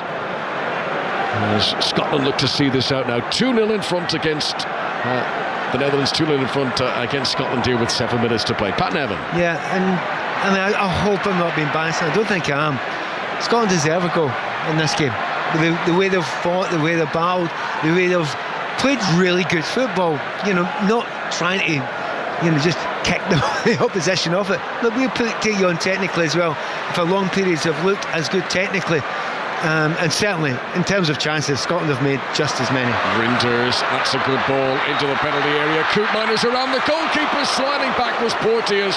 So Koopmeiners went around the outrushing Angus Gunn. The angle was tight, he tried to pull it back. Porteous sliding in, pushes it for a corner. Angus Gunn gets very, very lucky there. He came out, stopped, came out again, and then almost had to jump out of the way of the tackle. The rest would have given away the penalty kick there, but it was that hesitancy at the start of the move there. He came out first time there, he would have got it, but there was a bit of hesitation, and that's what caused the trouble. Got away with it, got a bit lucky. Corner to the Netherlands. Joey Veerman is going to take it left hand side as they come forward. He's a right footed player. This will be in swinging. Most of the Dutch are huddled around the penalty spot. Now they disperse it. The ball comes in, header, and it's scored, and it's Wout Weghorst who's made it Netherlands 3, Scotland 0, and that was as direct as you like. An in-swinging corner, curled into the box, and 6'6" Wout Weghorst was there to power it in. It's a scoreline that doesn't quite reflect the pattern of the game, but although Scotland have had more attempts than the Netherlands tonight, they've now conceded 3 without reply. It's the Dutch 3, Scotland 0, 6 minutes to play. Wout Weghorst joins the party. Yeah, that was the oldest of old school goals. Just a corner kick into the back post. Big striker, and I mean, very big striker here. I think a lot of Scotland players were drawn to the front post by a great run made by Van Dijk. Of course, Weghorst has just come on, and because he's just come on, maybe there's no one who's actually set out to be marking him, and he rises almost unchallenged on the 6-yard line. Well, there was a certain resigned nature to the Scotland defending of that corner. They were not sharp, they were not alert, and this brave performance this evening away from home has faded just in recent minutes. Scotland now look very much a beaten team at 3-0 down. And I think if we were wondering what we would learn tonight, it's that, having heart, having work rate, it gets you so far, but against the elite teams, you need more than that. You've got to score when you get chances, and Scotland haven't been able to do that, and the Netherlands have picked them off, in this second half rather easily now in the end, Pat. Yeah, and it's painful, but you have to learn from it, and that's what Stevie Clark here came to learn from. But a lot of players have got a lot of minutes under their belts. It's certainly good to see John McGinn, who's just gone off there. He's got about 85 minutes under his belt as well. He's played very well. He does his usual job for Scotland. Slight surprise that the opportunity he had near the end, he didn't get on target. But you're looking along this, there's a lot of positives Scotland can take out.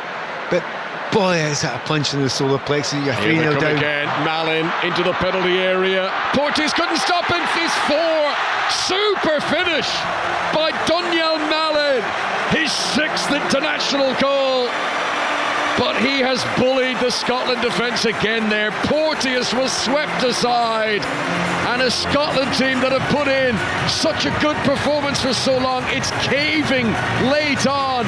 2 goals in 2 minutes. First of all, Weghorst's header.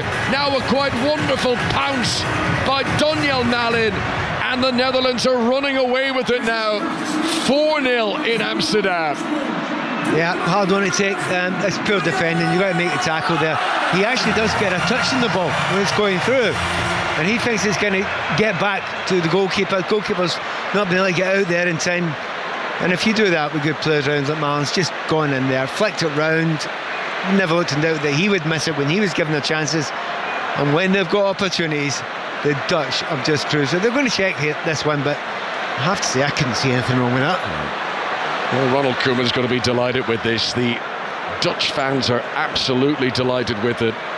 In a major tournament year, the Netherlands have now scored 4 without reply in this warm-up game on their own patch, and it is going to put them in very fine fettle going in to the second of their international friendlies this week against Germany. But, having been given a proper test here, this has not been a walkover for Ronald Koeman. They've had to dig in, they've had to earn the right to have dominance of the game, but boy have they taken that dominance, and it is now fully reflected on the scoreboard with 2 minutes to play. Yeah, it certainly has. Recently, Scotland were well beaten by England. Really well beaten. Not as big a scoreline, but they were beaten by a far better team and didn't look in the same league at that point in time. Against the French, exactly the same time.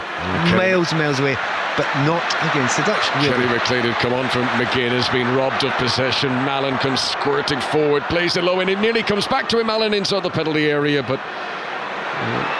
Hendry was there. Now Sutar, who's facing back towards his own goal, rolls it to the keeper. Angus Gunn, whose right-footed clearance, goes out of play, and the Scotland defence looks shook here. This good solid performance has crumbled in recent minutes, and now they look nervous and they just want to get out of here. This opportunity to impress tonight has collapsed late on for Steve Clark. He'll be so disappointed. I think it'll be interesting to hear his comments in the press conference, because we've rightly praised them all night, Pat, but the finish of this game's been dreadful. Yeah, but I did say to you at half-time, if Scotland lose a second goal, they'll make 5-6 substitutions, because then you can say at the end of the game, our first 11 did okay, and then when we messed it about, it got a bit messy after that. And it certainly has got a bit messy after that. They've not had anywhere near control of the game. And if you do make those sort of changes, not that they're poor players, it just hasn't been as controlled. Back when it was 0-0, Ryan Christie hit the post. It was a header on target, which the goalkeeper Mark Flecken pushed up onto the crossbar. That could have been a very different situation for Scotland. Then in the second half, they hit the woodwork again. That was when Scotland were just 1-0 down.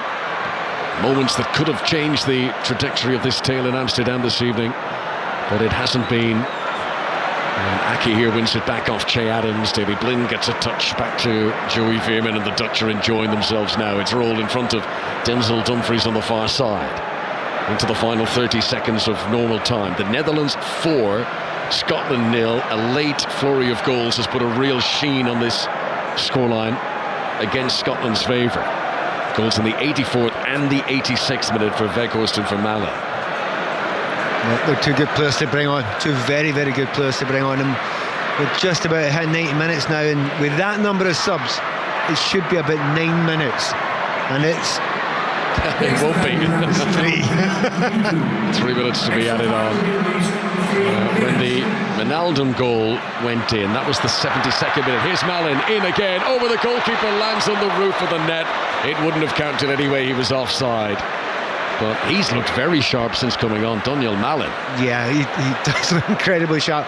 He is very quick anyway, but he's playing against certainly a defence that looks tired.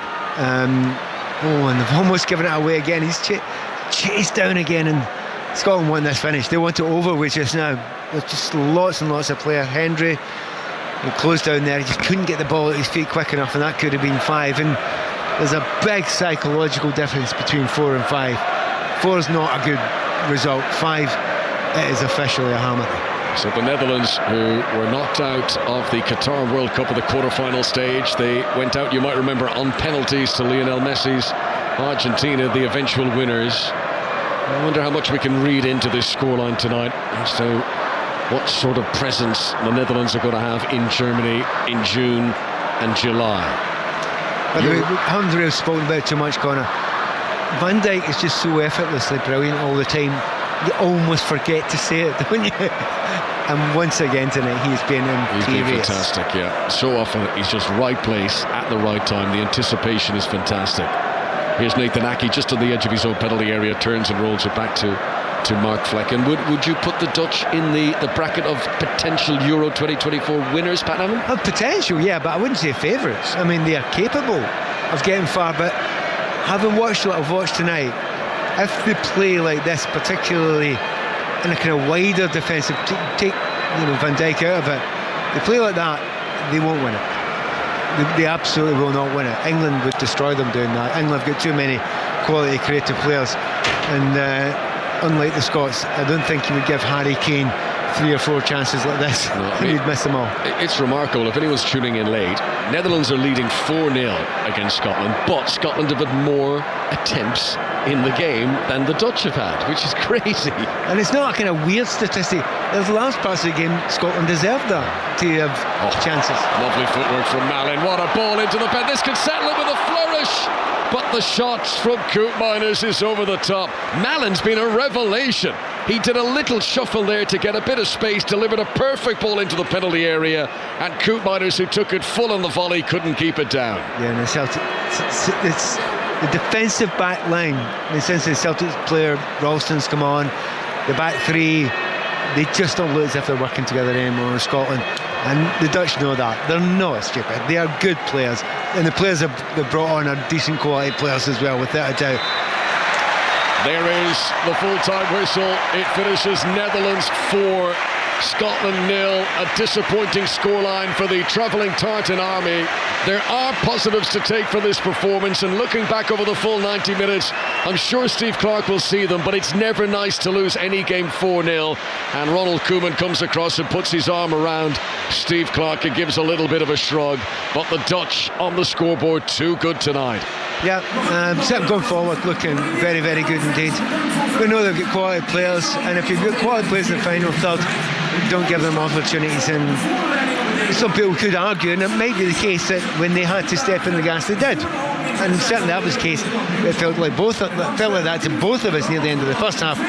Like, all right, it's a bit tough, right, let's go for it. And they did, and they scored. And certainly in that second half, when they got their opportunities, took them. They looked quite vicious in front of goal. But it is to take nothing away from Scotland. Large parts of that game, Stevie Clarke would have been delighted with. He had an experiment tonight to go all out, to attack, to be pretty open, to find out what would happen. After about 60 minutes, he was probably thinking one thing.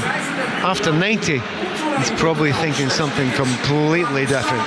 It is now 6 games without a win for Steve Clarke. It's not ideal going into this summer's Euros, and this is a scoreline that now puts the pressure on for Tuesday's game at Hampden against Northern Ireland. This, though, is a confidence-boosting victory for Ronald Koeman going into their next warm-up game against the Euros host Germany on Tuesday. The Netherlands will be feeling very good about life. They've beaten Scotland here by 4-0. Pat, would it be fair for me to just simply say that although Scotland created plenty, the Netherlands just simply were clinical? Yeah, that's a big part of it. No doubt that's a big part of it. And do you know, when you're clinical, usually that's because you're a good player. They've got very good players up front. The very best players, when they get in front of goal, they slow down, they calm down. They don't snap at things. They're not panicked in front of goal. And you saw that time and again there. And it was 4. Probably should have been 5 in the end with the opportunity they got. And that's what happens with good players. That's why you spend so much money in the forwards and the ones that are coming from deep midfield, because they can put the ball away. The sad thing for Scotland is their players that got the chances and that didn't finish off, normally they can. McTominay had a brilliant chance. We've all watched him doing it week in, week out, really, for Manchester United and for Scotland as well. Christie, what an opportunity. That wasn't his fault. That was a brilliant save by the goalkeeper. But even Shanklin, when he finds himself 1-on-1 with the keeper, plenty of time, he hits the crossbar. If you're watching football in Scotland this season, you cannot believe you've just seen that. It's almost like Harry Kane doing it in England. He doesn't miss it, and he misses on this occasion. So I think with Stevie Clarke will think, okay, final third, we weren't able to do it, weren't able to put them away, and on top of that, McGinn had an opportunity near the end as well. I think he'll feel, right, get them all out of the way now. It's a friendly. When we come to the big games, we may be able to put those ones away, and that's when it'll really count. But I think we'll be very keen to hear Stevie Clarke's comments afterwards, because there were lots of positives, but there were a few negatives near the end. We're going to come back and talk more about this defeat for Scotland. But first, let's get full time for Romania versus Northern Ireland in Bucharest. Naz Premji. Romania 1, Northern Ireland 1. A really good performance from a young Northern Ireland side here, Aaron, who acquitted themselves really well. Liverpool's Conor Bradley was a menace all evening. He caused Romania all sorts of problems. It was his run early doors down the right-hand side. He found Shea Charles, who squared for Jamie Reid, and the Stevenage striker on debut finished well. Romania levelled with their first shot on target. It was Parma winger Dennis Mann, a long ball to him. He controlled in the box and turned, and his shot went through the hands of Conor Hazard. The Northern Ireland keeper will be disappointed with that. The second half saw a raft of changes and neither side could find a winner, but great result this for Michael O'Neill and co. Romania 1, Northern Ireland 1. Naz, thank you. In Rugby Union's Premiership, Northampton couldn't extend their lead at the top of the table. They were beaten 50-21 by Bristol. Gloucester were 27-25 winners away to Leicester. In the United Rugby Championship, Glasgow came from behind to beat Cardiff 17-13. Munster were 27-17 winners against Ospreys. And in Rugby League's Challenge Cup, St Helens are into the quarter-finals after a 26 win over Leeds. The latest scores elsewhere: Hull KR 34, Salford 0, and Wigan Warriors 32, Sheffield Eagles 12. This is 5 Live Sport reacting to a heavy defeat for Scotland in Amsterdam tonight. Conor McNamara brought us the commentary. Alongside him was Pat Nevin. Rachel Coursey is with us as well. And Conor, I just want to come to you because watching it as a commentator, Scotland were throwing punches, they were landing punches on the Netherlands, but the second goal for Holland was the gut punch for them, and that's where it all started going downhill. Yeah, I think, you said it right, Aaron, in terms of they were getting into the positions. I think Steve Clarke, tactically, as a coach, you can only do so much, and he'll look at the fact they had 13 attempts tonight and say, well, look, I've set this team up to be able to go and do better than a 4-0 defeat, but you've got to take your chances, and you can be unlucky. I think, there was a brilliant save from Flecken to deny Ryan Christie. Not much more he could have done with that header, which was on target.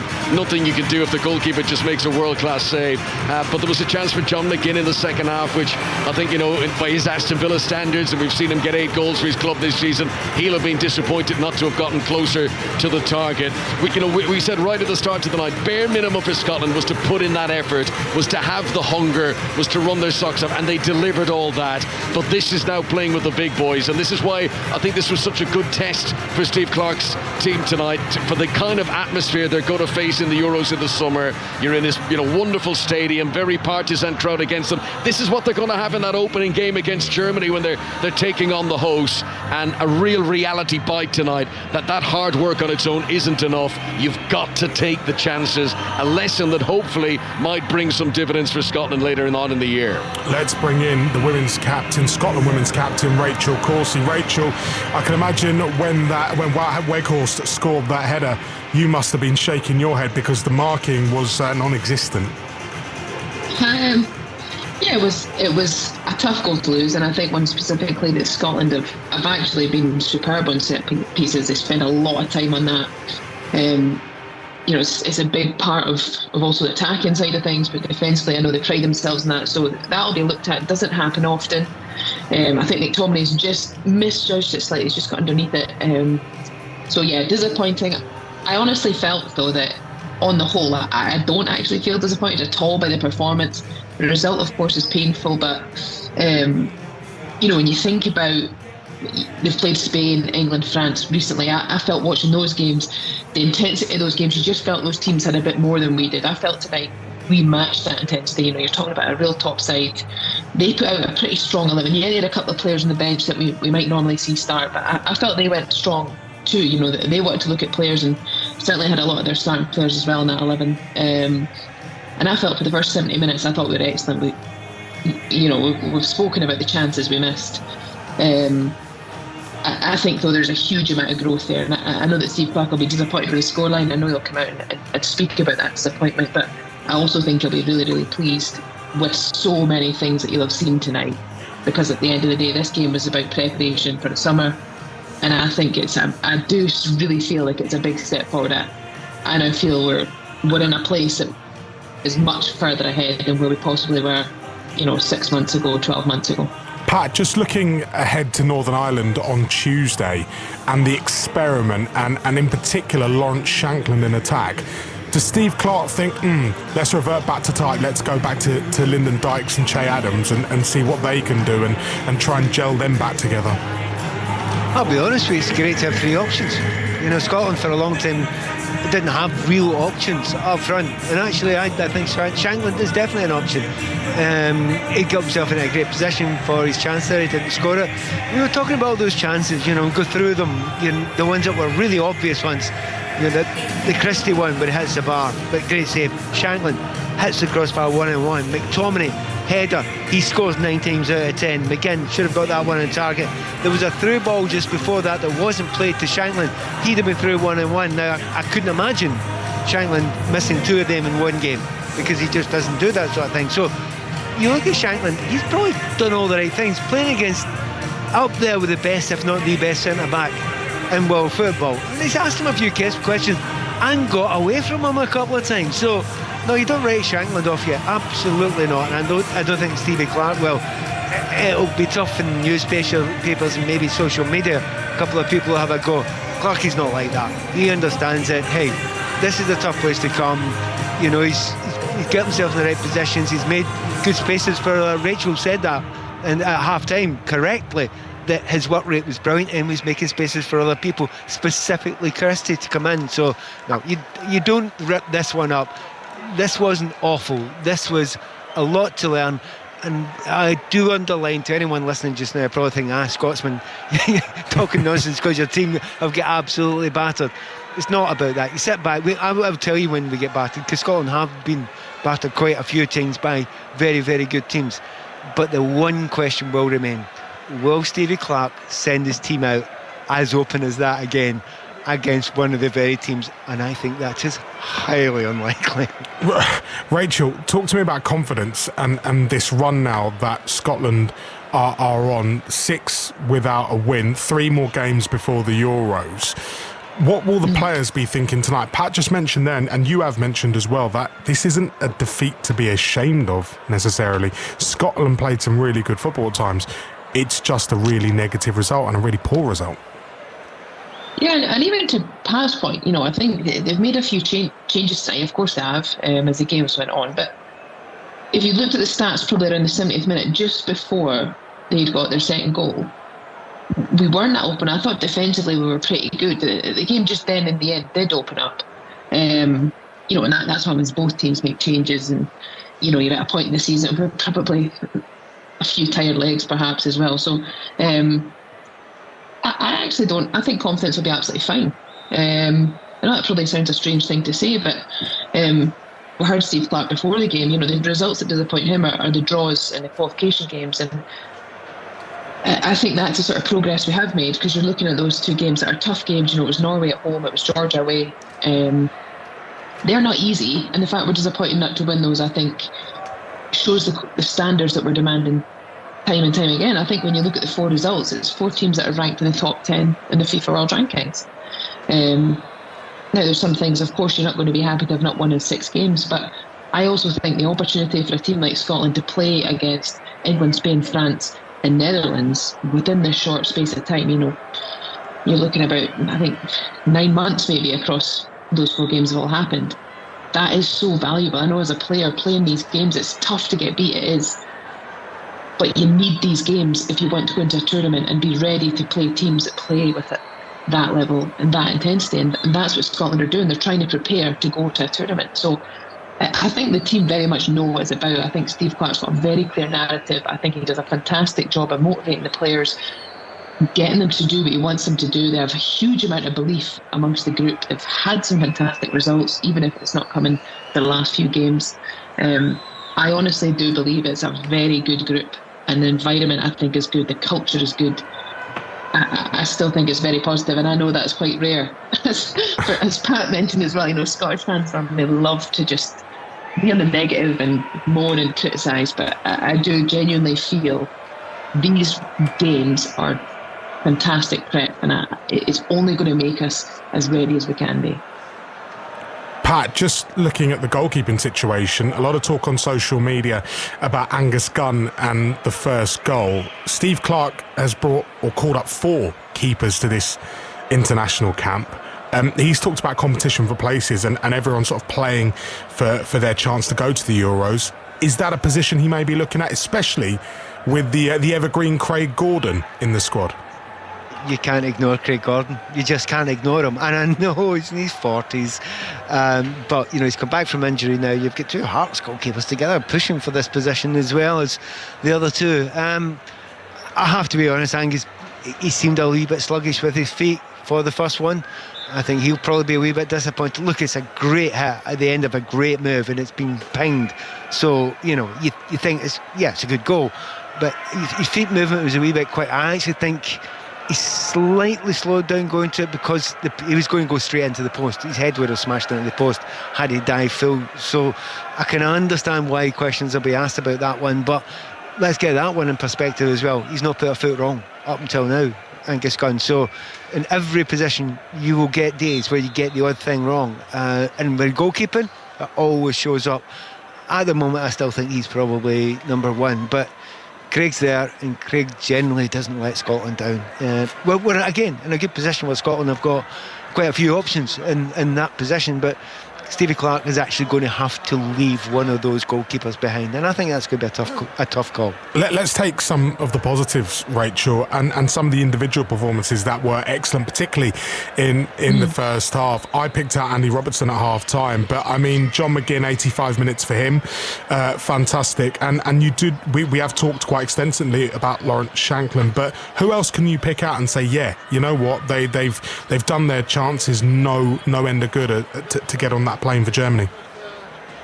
Yeah, I felt, for me, Ryan Christie and Billy Gilmore were probably our 2 most exciting players. I think Christie this season actually at Bournemouth is taking another leap forward. I already thought he was a fantastic player, but I just feel this season he's grown in confidence, and just his change of speed, his ability to protect the ball and turn with it. I think tonight was a huge part of us turning transitions into promising attacks. I think we know the quality that Billy Gilmore has. He's very, very good at just managing in that deeper midfield role too. So I felt those 2 were probably the standouts for me. But as you touched on, I think across the whole midfield, McTominay again, they do so much work. And I think as I mentioned before the game too, the system just fits those players that we have. But probably the other part was, maybe it's difficult when you make so many changes, but obviously that then disrupted the flow of the game. But I do think we probably need to see a little bit more of some of the other players, just because these players might be asked, to have more time on the pitch when it comes to the summer. And I think we do have depth in some areas, but I think some players probably would find it really valuable if on Tuesday they get a bit longer. We know he's relied on McLean and Armstrong, numerous times. I think obviously Che Adams and Lyndon Dykes have had good minutes too, and we do have depth, but I think probably the changes tonight were something that did obviously then affect the scoreline in the end. Pat, it's a young Northern Ireland that Scotland take on Tuesday. Who do you expect to see coming in to the starting 11? Well, it probably will at some point. Both strikers that didn't start today, they will get periods. I mean, Dykes will want a period, but they're not under any pressure.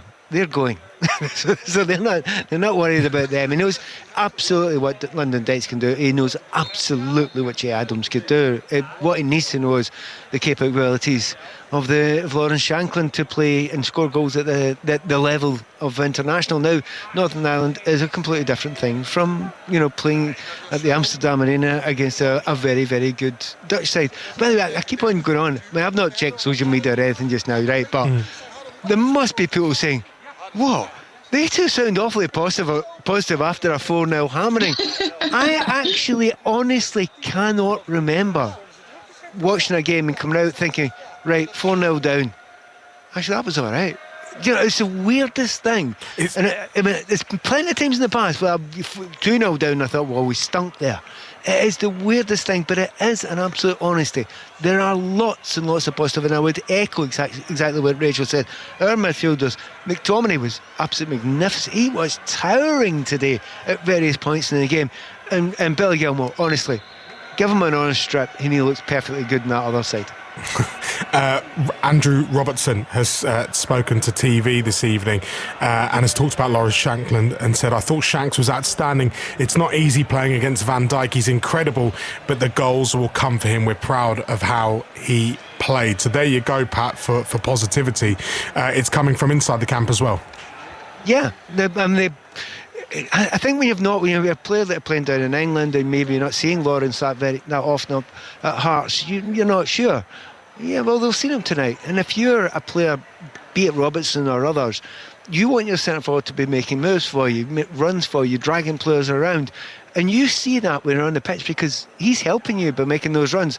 So that's why he's been awfully positive there. And also, if you're a skipper, you've got to be positive about your players. And also, if he's a guy that's going to, in the end, have to score a goal for you, and it might be an important goal, you keep his confidence up as much as you possibly can. But Stevie Clarke, it's another one of the questions that Stevie Clarke has to ask himself. He will ask himself that question before the game against Northern Ireland, but that question absolutely doesn't need to be fully answered before June. That's when he'll have to get himself sorted out. Rachel, just looking at some quotes from John McGinn with television, he talked about tonight being, up until a certain point, one of our best away performances that I've experienced, but it doesn't feel that way. They will be in the dressing room wondering how they've scored so many. It's happened to us too many times in the past, and we have been changing that. And we've got to look at the bigger picture when it comes to Scotland, Steve Clarke, the job that's been done, and where Scotland are heading this summer, don't we? I think so. I would echo that. I think today, and we have echoed that, it was a much better performance. And I think he's reflected on how we hoped they would feel, that these games are preparation, they're getting the team ready, and results are important, but they're not going to hurt us necessarily as much as they would if we didn't have this preparation. We went into the tournament and we were getting, turned over 4-0. These are lessons we can learn from. Hopefully we do learn. We are progressing, and I think this group sticks together. I think we'll have a really great summer. More reaction to come on the Football Daily, available on BBC Sounds, as Scotland are beaten 4-0 by the Netherlands in Amsterdam tonight. Thank you, Pat. Thank you, Conor. Thank you, Rachel Corsie, and thank you to you for listening as well. 5 Live Sport comes to you from midday tomorrow. Up next here, though, it's Stephen Nolan after the news.